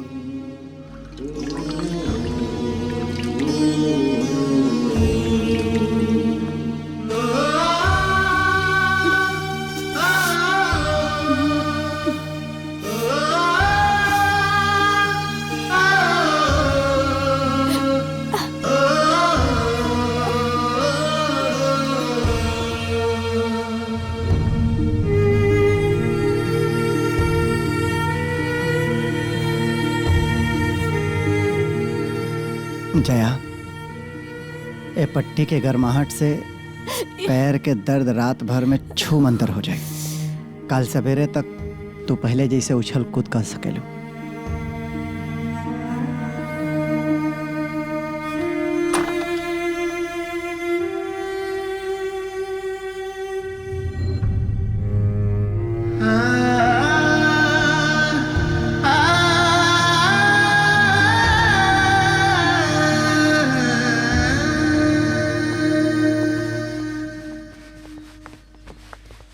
लेट था ना भाई ना? अरे ड्राइवर जी, मेरा बैग छूट गया अंदर, लेकर आओ। जी एक्सक्यूज मी, ई केहू के ड्राइवर नहीं खन। मतलब? अपन अपन सामान अपने आप उठावा। चलो सामान लेकर आते हैं।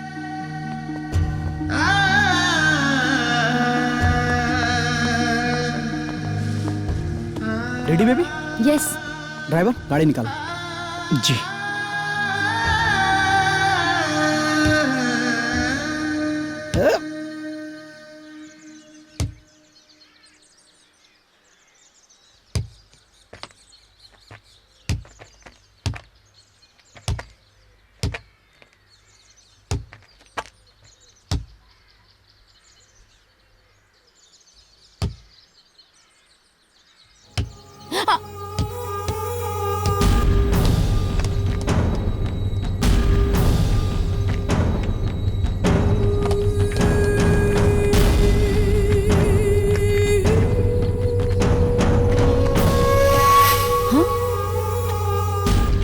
का बदतमीजी है?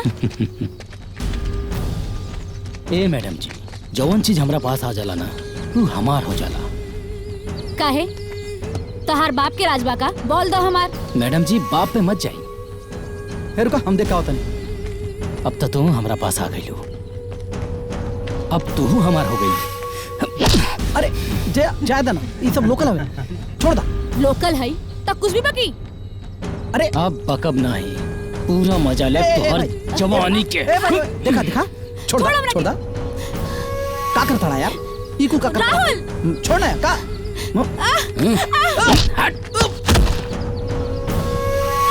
राहुल भाई छोड़ दा भाई, छोड़ हमरा के। राहुल छोड़ा। राहुल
हमनी के लोकल है जा, हमने से पंगा लेबे तो तोरा बहुत भारी पड़ी। चुप। तोनी के लोकल हवसा तो हम एसटीडी हैं। भाग जा सना तो इतना मारब कि दुनिया लाल हो जाए। भाग जा सही जा से। ए चला, एक लेप को रखे।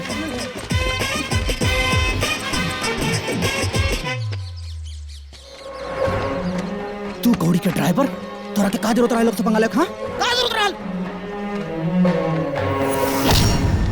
जया मैडम की तरफ जे भी आंख उठा के देखी ना, ओकर आंख फोड़ दे। ओकरा बदला में जौन भी सजा हमके मिली, सजा मंजूर हुई।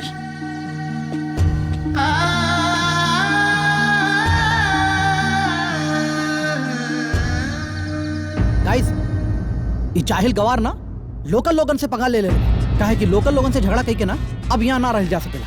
एक काम करा, अपन अपन बैग पैक करा, कल सुबह ही यहाँ से जाइल जाए। Guys, picnic over. मजा चलो यार चलते हैं। हाँ चलो चलो सब मूड ही खराब कर दिया सारा।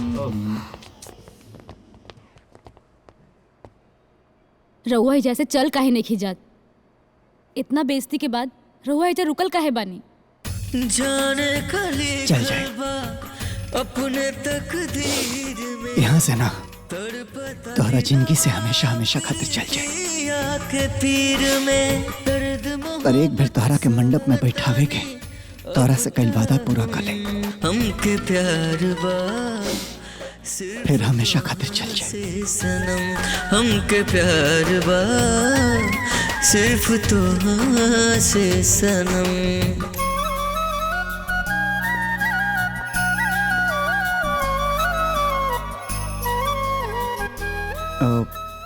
हमारी वजह से तो लोगन का पिकनिक खराब हो गई, ओकरा खातिर सॉरी।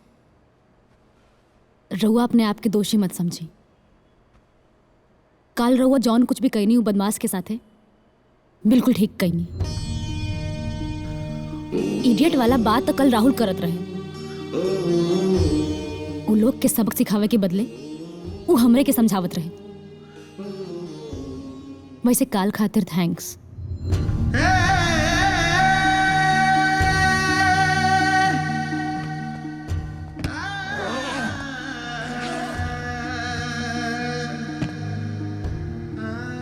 रो रहे दी ना ना, राहुल की नजर में हम ड्राइवर बने, ड्राइवर ही रहे था।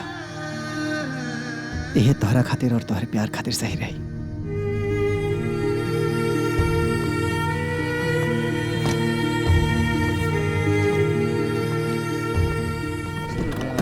मजा आ गई ना? ये मेरा बैग ले लिया पूरा सामान। हाँ आगे वाली कार में बैठो। पहले सामान। बेबी एगो गुड न्यूज़ बा। का? हमार मम्मी पापा शादी के लिए मान गेल बाड़े। Oh really? यही खातिर तोहरे मम्मी पापा से मिले खातिर बेंगलोर से लखनऊ आवत आड़े। हाँ? हम और रूबी तोहरा साथे तोहरे घरे चला, फिर पेरेंट्स की मीटिंग हुई और सीधे फिर शादी। रियली? ठीक बा, चला चला।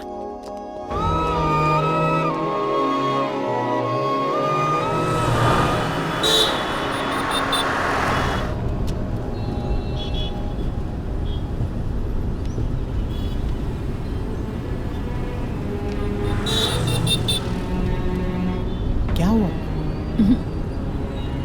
Come on.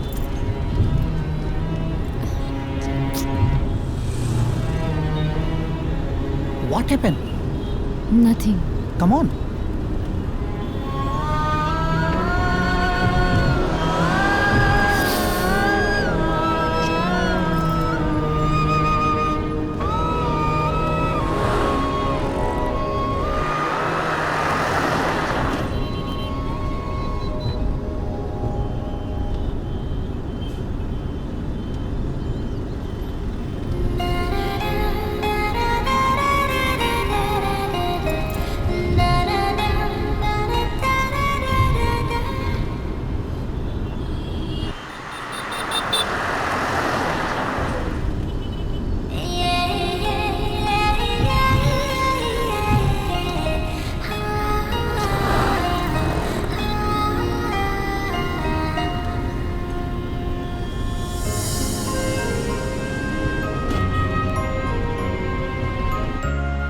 आप समझाए ना।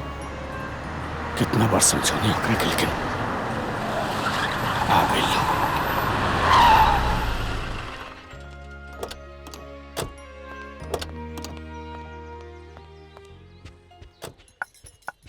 प्रणाम। जयत रहा। प्रणाम। बाबूजी, जया के साथ है राहुल और उनका बहन भी आयल बा लोग।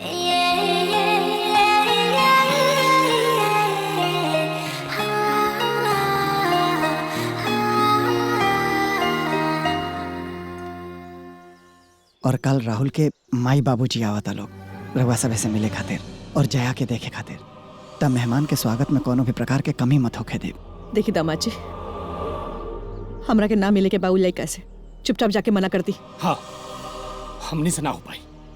अपना दामाद के रहते ये घर में दूसरा दामाद ना आई। बाबूजी प्लीज, हमरा के दामाद कहल बंद करी सब है। जया और हमरा रिश्ता के बारे में राहुल के पता नहीं है, और हम चाह पीने की पता चले। अरे राहुल की नजर में हम एक घर के नौकर और जया के ड्राइवर हैं। सुनी ना, बस इस समय हमारी खुशी के छोड़ के सिर्फ और सिर्फ जया की खुशी के बारे में सोची प्लीज। जया, हाँ तोहरा घर में नौकर की कुछ ज्यादा इज्जत ना बा। देखा तोहार मम्मी पापा ओकरा से ऐसन बतियात हवे वो जैसे घर के नौकर ना दामाद हवे।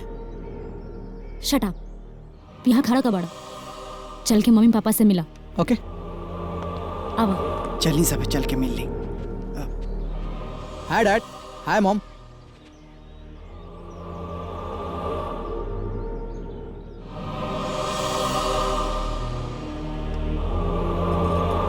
ओहो, ट्रेडिशनल इंडियन फैमिली, गुड, नमस्ते। जया, हमरा के फ्रेश होके के बा, हम के हमार कमरा दिखा दा। दिखा दें। आई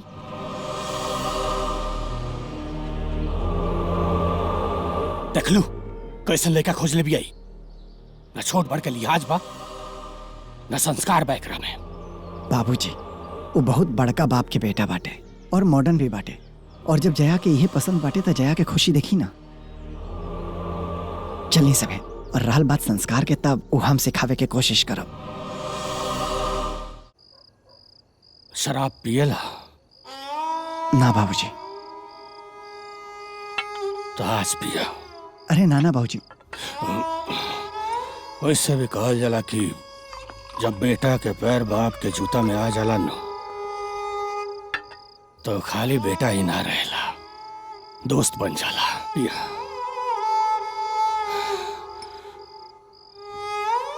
कौना मिट्टी के बनल बड़ा तू,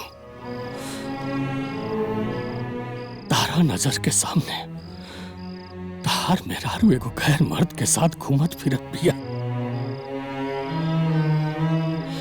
आ तू चुपचाप देख रहा बड़ा। अरे कैसे बर्दाश्त कर रहा बड़ा तू?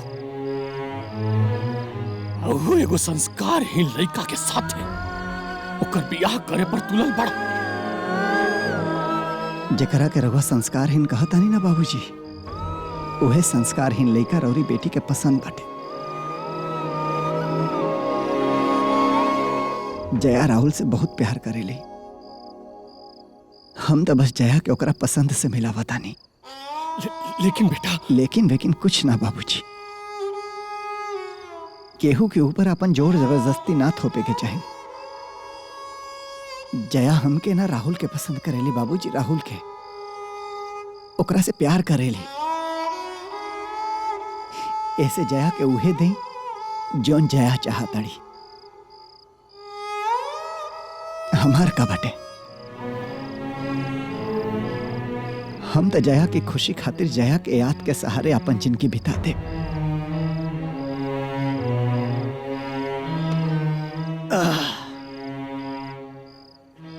केहू के खुशी छीन लिहल प्यार ना होला बाबूजी, बल्कि प्यार वो होला जे अपन सब कुछ कुर्बान करके सामने वाला के दामन खुशी से भर दे।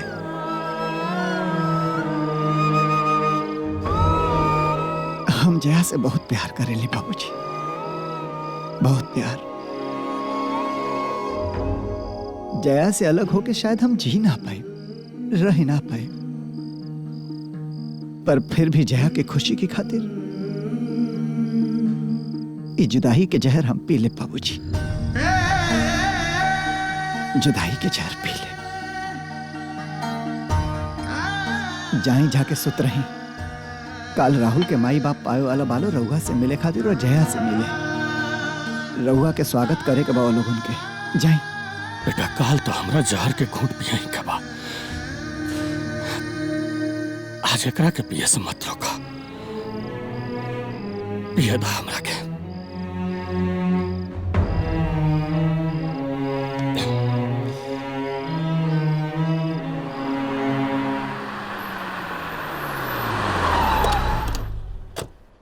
मॉम डैड आ गए।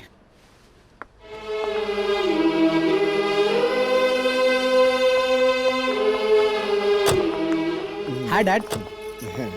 हाय मॉम। हेलो। सफर कैसा रहा आपका?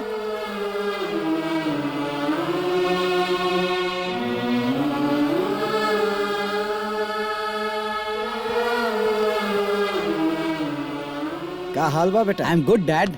कैसी हो मैं बेटी? अच्छी हूँ। Dad, okay. Meet Jaya father. Hi. नमस्कार नमस्कार, आए चले। Come here dad. हाँ।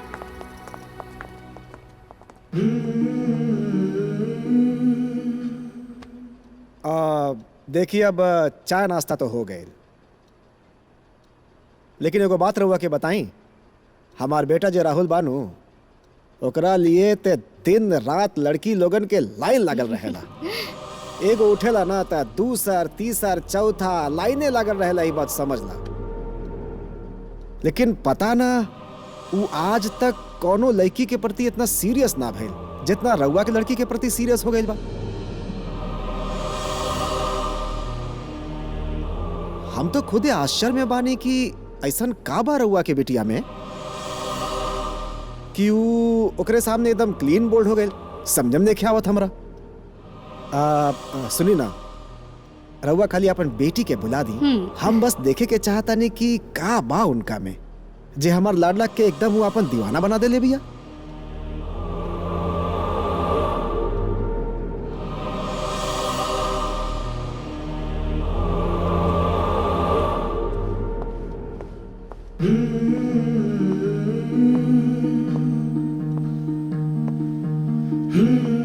राहुल के मम्मी पापा तोहरा के मिले खातिर बुलावता लोग। जाना तड़ू, हिंदू रीति रिवाज में बहुत सारा रस्म होला, वही में से एगो रस्म मुंह दिखाई के होला। और कोनो भी रस्म के पहले कपार उघार ना रहे के चाहिए, अशुभ मानल जाला।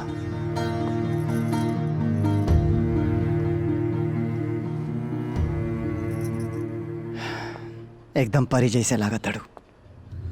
चलो।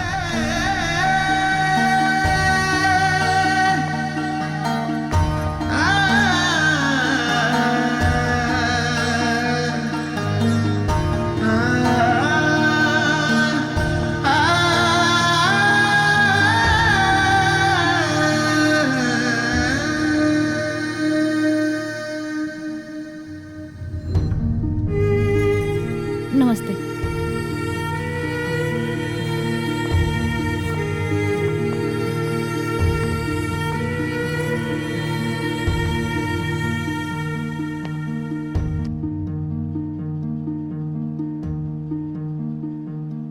बेटा राहुल, तोहार पसंद हमरा के कुछ खास ना लागल।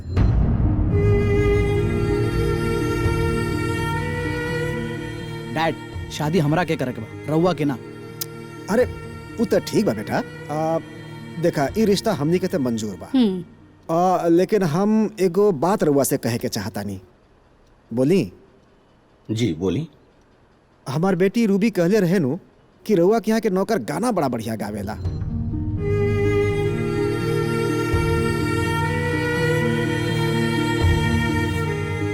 हम ओकरा से एगो गाना सुने के चाहता नहीं।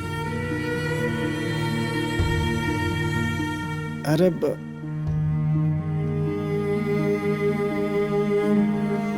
लागता हम कुछ गलत कर देनी का?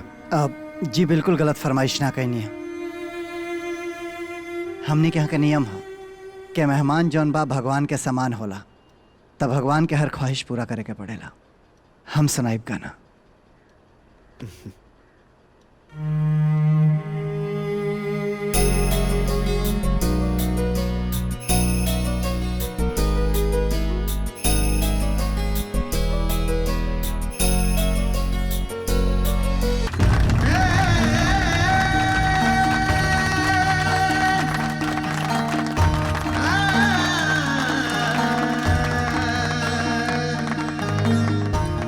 गिरिराज बाबू, अरे हम तो एक्सपेक्ट बिना कैले रहनी कि एक नौकर ऐसनो हो सकेला।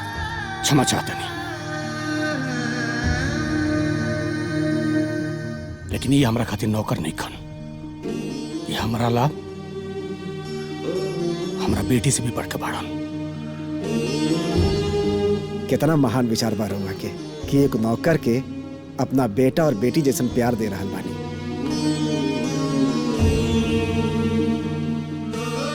देखी, ई रिश्ता तो हमरा के मंजूर बा,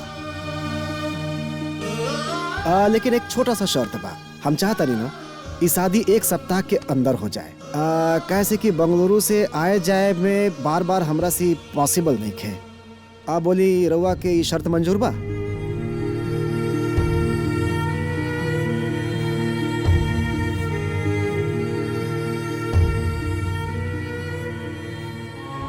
मंजूर बा। अरे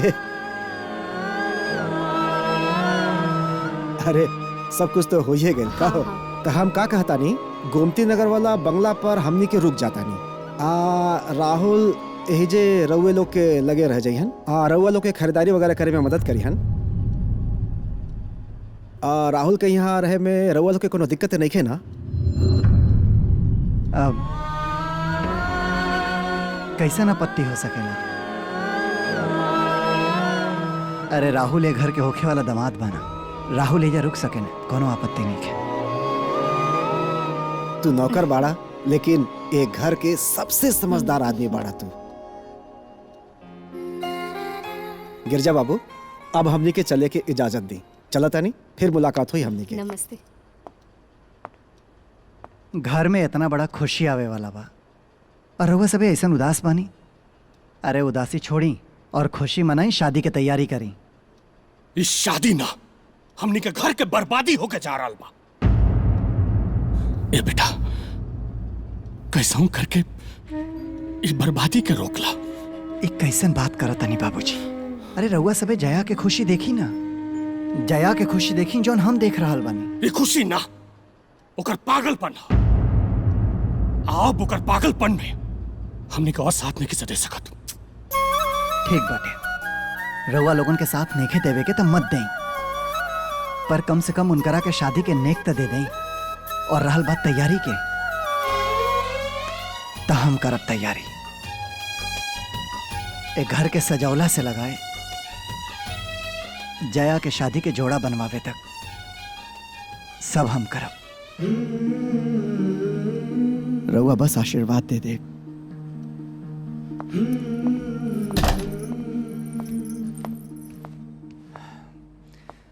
तोरे शादी के जोड़ा तो हम पसंद करके आ गए बानी, पर राहुल का पहिरी है वो हमके समझ में नहीं आवत।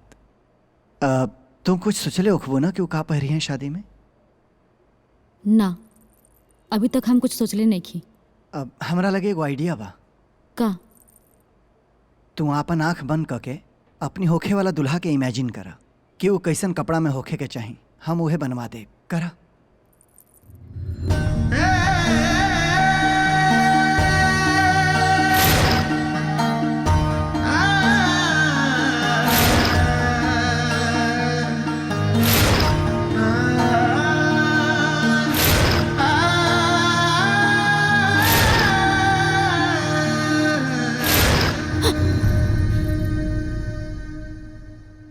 का भइल? कुछ ना, हमके समझ में नहीं आवत। ठीक बटे, फिर हम कल दर्जी के बुलवा देता नहीं, तोहरा के जौन समझ में आवे वो बनवा दिया।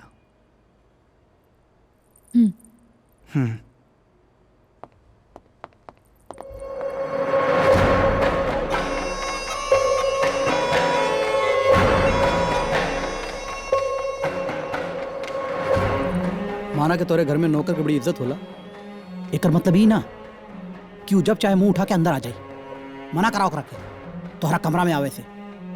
काहे? तोरा के जलन होगा था का? जलन हमरा के? वो नौकर से नफरत होला हमरा के, और हम ना चाहता नहीं ओकरा के हम घर से धक्का मार के निकाली।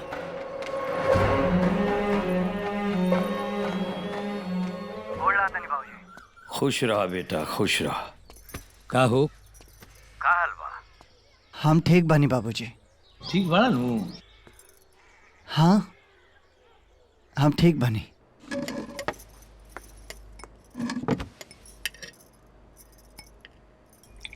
और कुछ थी? शिव दिखाई नहीं खन देत। शिव से तोहरा के का मतलब बा? चुपचाप अपन खाए पिए में ध्यान रखा। वैसे भी शादी में 2 दिन ना खाए के पड़ी। और इसे भी शिव कहले कि उनका भूख नहीं है। जब उनका भूख लगी तो आके खुदे खा लिया। चुपचाप खाना खा। दुल्हन का करता रही? तार माई तनी बात करके चाहता रही तो बात करा दी तो। वो बीजी बड़ी बाबूजी, फिर कभी बाद में बात करवा दे। अच्छा अच्छा। अब अच्छा भाऊजी, रखा था नहीं, बाद में बतियाए। खुश रहो।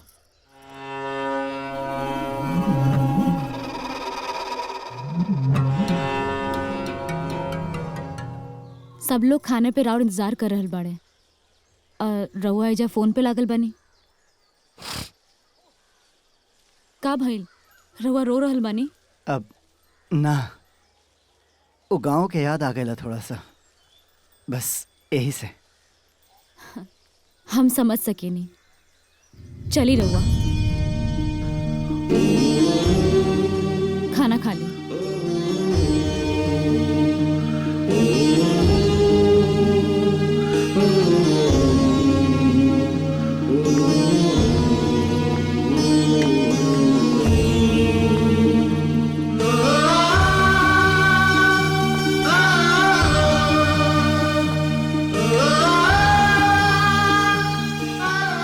बैठी।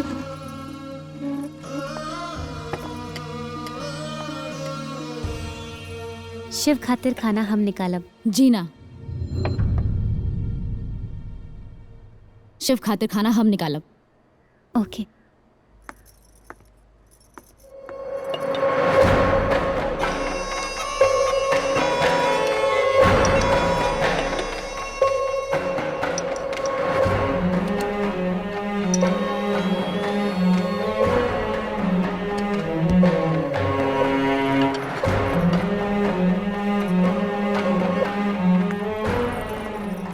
का भइल? खाने पे से उठ के काहे चल अइला? बड़ा रिस्पेक्ट हो रहा बा एगो घर के नौकर के। आखिर चल का रहा बा तू दोनों लोगन के बीच में? कहे के का चाहता रहा? कहे का ई चाहता नहीं, वो नौकर से दूर रहा, ओकरा साथे हमदर्दी ना हमरा के अच्छा ना लगे। का भइल राहुल जी, नाराज काहे बानी? तू घर के नौकर बड़ा ना? जी। अगर ये घर में रहे के ना बा, औकात में रहा। ई मत भूलिया कि जया हमार होखे वाली बीबी है, और हमारा बीबी के जीवन में ना तोहरे जैसन दुई कौड़ी के इंसान के दखल अंदाजी हमरा के बिल्कुल पसंद नहीं की। राहुल चुप, एकदम चुप।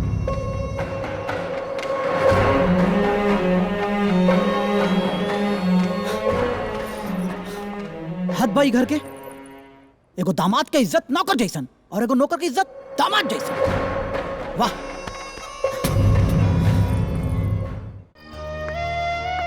शिव, हम तो से कुछ कहल चाहता नहीं। कहा? हमके तो से प्यार हो गइल बा, और हम बस।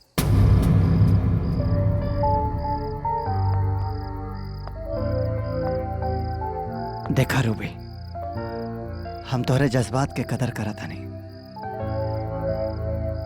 पर तोहरे प्यार के मंजूरी नहीं दे सकत। काहे? काहे से कि हम शादीशुदा बानी, हम अपना पत्नी से बहुत प्यार करेनी। हम जान सकतानी कहाँ बाड़ी हो और के हा? वो हमरा दिल में बाड़ी रूबी। बस ही समझ ल कि तकदीर उनका के हमरा से अलग कर देले बटे।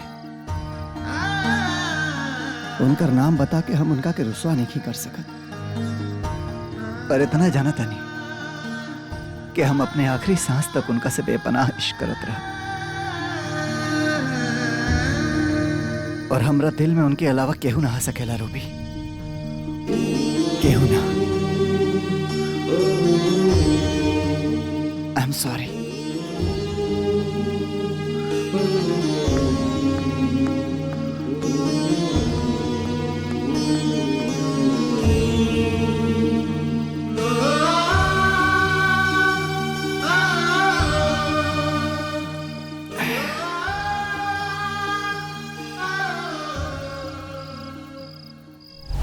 तू घर के नौकर बड़ा ना? जी। अगर ये घर में रहे के ना बा, औकात में रहा। ये मत भूलिए कि जया हमार होखे वाली बीबी है, और हमारा बीबी के जीवन में ना तोहरे जैसन दुई कौड़ी के इंसान के दखल अंदाजी हमरा के बिल्कुल पसंद नहीं की।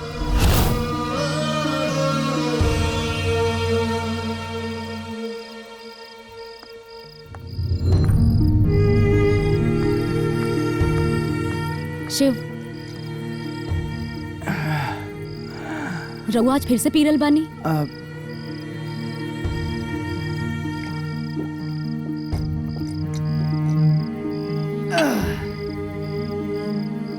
जया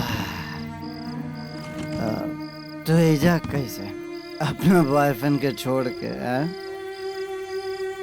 हम रउआ से ही कहे आल बनी कि रउआ एजा से चल जाए। और कितना बेइज्जती से हम रउआ चल जाए एजा से का तोरा जिंदगी से बहुत दूर चल जाए। बस एक रात और, कल तोहर ब्याह बटे, तोहरा के दुल्हन बना के मंडप में बैठा दे ना, और ओकरा बाद तोहरा जिंदगी से बहुत दूर चल जाए।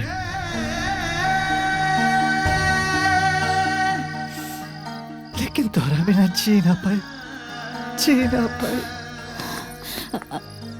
जी ना पाए तोहरा बिना। शिव, संभालिए अपने आप को। तो भैया क्या कर तड़ू? जाओ जाके सो जाओ। तो जा जाके सुत रहो।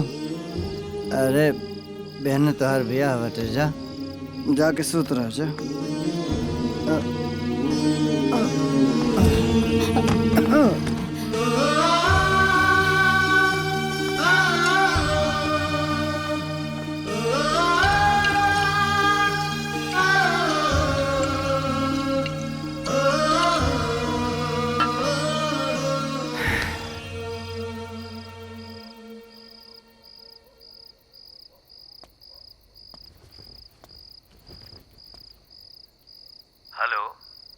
नारायण, पगला गिल बड़ा तू है? अरे अपने मेहराब से दूसरा के ब्याह करा के महान बने के चाहता रहो। महानता ना हई, मूर्खता हई। हम महान बनल नहीं चाहत बाबूजी, ना तो हम महान बानी। हम तो बस जया के उनकरे प्यार से मिलावल चाहतनी। बाबूजी, ये प्यार मोहब्बत शादी ब्याह ये दिल से होला बाबूजी। और जया के दिल में हम ना राहुल बाटे। राहुल बाबूजी, जमाना बदल गई बाटे। जरूरी नहीं खे कि माई बाप जहां जौन रिश्ता पक्का कर दे बच्चा उहे रिश्ता मान ले। हम परिवार के लेके चले वाला लड़का हैं। तू हमसे कहला, हम मान गए नहीं। लेकिन जया शहर में पलल बढ़ल लड़की हवे, उ ना मान पौलस। उ राहुल से प्यार करेले बाबूजी, हमसे ना। बाबूजी, हाथ जोड़ के एगो चीज मांगल चाहता नहीं, मना मत करिया, दे दिया बाबूजी। ए शादी ब्याह में कोनो समस्या मत पैदा करिया बाबूजी। आज ले तो उनसे कुछ नहीं की मंगले, पर ये चीज दे दिया। ए शादी में कोनो समस्या मत पैदा करिया। जया के हमेशा खुश रहे के आशीर्वाद दे दिया बाबूजी।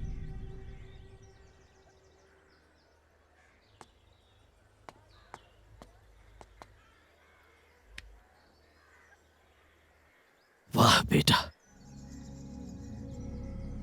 तू इतना महान बना।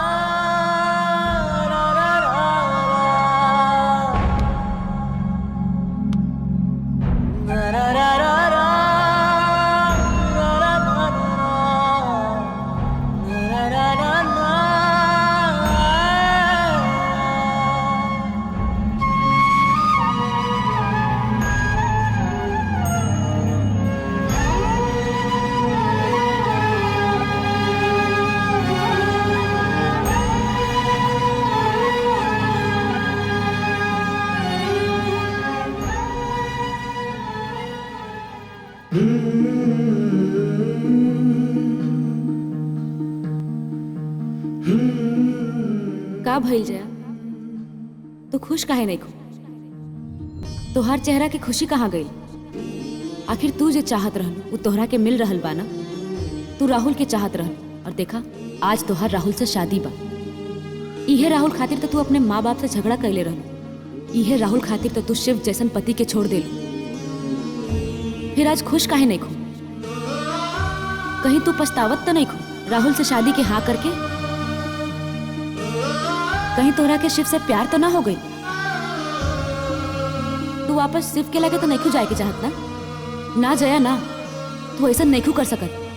हिंदुस्तान का कहीं भी कोनो पति ई अपना नहीं सकत कि ओकर पत्नी के पहले से एगो बॉयफ्रेंड रहे। यही से अब तोहार किस्मत राहुल है और चुपचाप राहुल के संगे शादी करके घर बसा लो। भूल जा शिव के, भूल जा शिव के, भूल जा शिव के।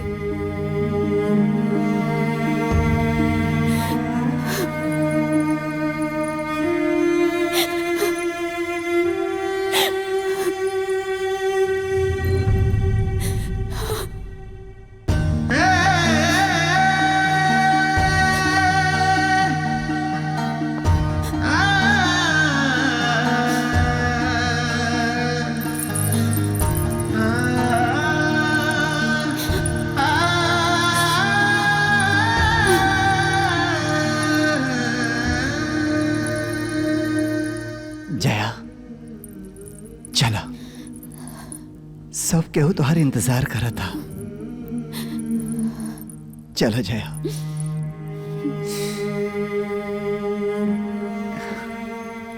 जाने का लिखल बा अपने तकदीर में, तड़पता दिलवा प्रीतिया के पीर में। जाने का लिखल बा अपने तकदीर में, तड़पता दिलवा प्रीतिया के पीर में। दर्द मोहब्बत सतानी अब ता हमके प्यार बा सिर्फ तोहाँ से सनम। हमके प्यार बा सिर्फ तोहाँ से सनम।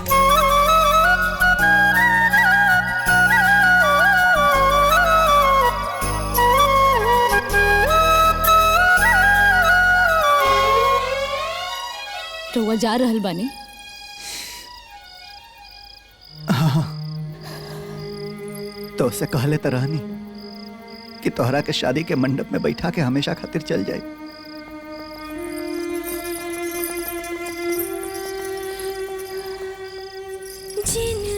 ये दुगो मुट्ठी में से एक मुट्ठी के चुनी। प्यार करी तो हर से का बा ये मुट्ठी में? एक में हमार जिंदगी बा और एक में मौत। जिंदगी में बड़ा प्लीज एगो चुने। हम देखे के चाहता है कि भगवान हमार भाग्य में का लिखले बाड़े, जिंदगी की मौत। हम ही को नहीं कर सकत। प्लीज शिव, आज तक आप हमरा खातिर कितना कुछ कहनी, कितना कुछ सहनी। आखिरी बार शिव प्लीज, रुआ के हमार कसम बा, वक्त जाया मत करी शिव। रुआ के हमार कसम बा, एगो हाथ की चुनी न तो हम अपन जान दे देव। कभी अलविदा ना कहना, कभी अलविदा ना कहना, कभी अलविदा ना कहना। रउआ तो हमरा के जिंदगी दे देनी जी। अगर आज रउआ हमके ये जिंदगी ना देती ना तो हम अपन जान दे देती। अरे कौना मिट्टी के बनल बानी जी, खाली हमार खुशी खातिर ओकरा के छोड़ के जा रहल बानी जेकरा बिना रउआ भी ना जी सकेनी। और हम कितना अभागिन बानी, जौना इंसान के संग में रह के हमके प्यार के मतलब समझ में आयल, ओकरे के आज तक हम प्यार खातिर तरसवनी, लेकिन अब हम रउआ बिना ना जी सकेनी। हमरा के समझ में आ गइल बा कि जेकरा से इंसान प्यार करेला ओकरा के कभी भी अलविदा ना कहेला।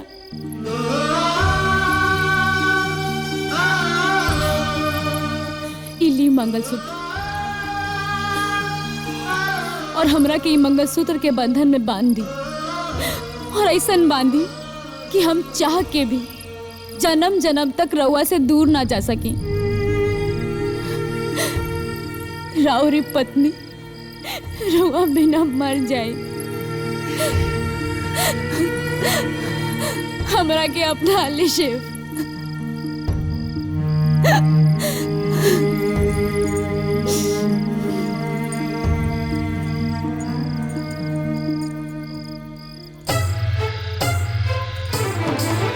कभी अलविदा ना कहना, कभी अलविदा ना कहना, कभी अलविदा ना कहना, कभी अलविदा ना कहना, कभी अलविदा ना कहना, कभी अलविदा ना कहना, कभी अलविदा ना कहना, कभी अलविदा ना कहना, कभी अलविदा ना कहना, कभी अलविदा ना कहना, कभी अलविदा ना कहना, कभी अलविदा ना कहना, कभी अलविदा ना कहना, कभी अलविदा ना कहना, कभी अलविदा ना कहना।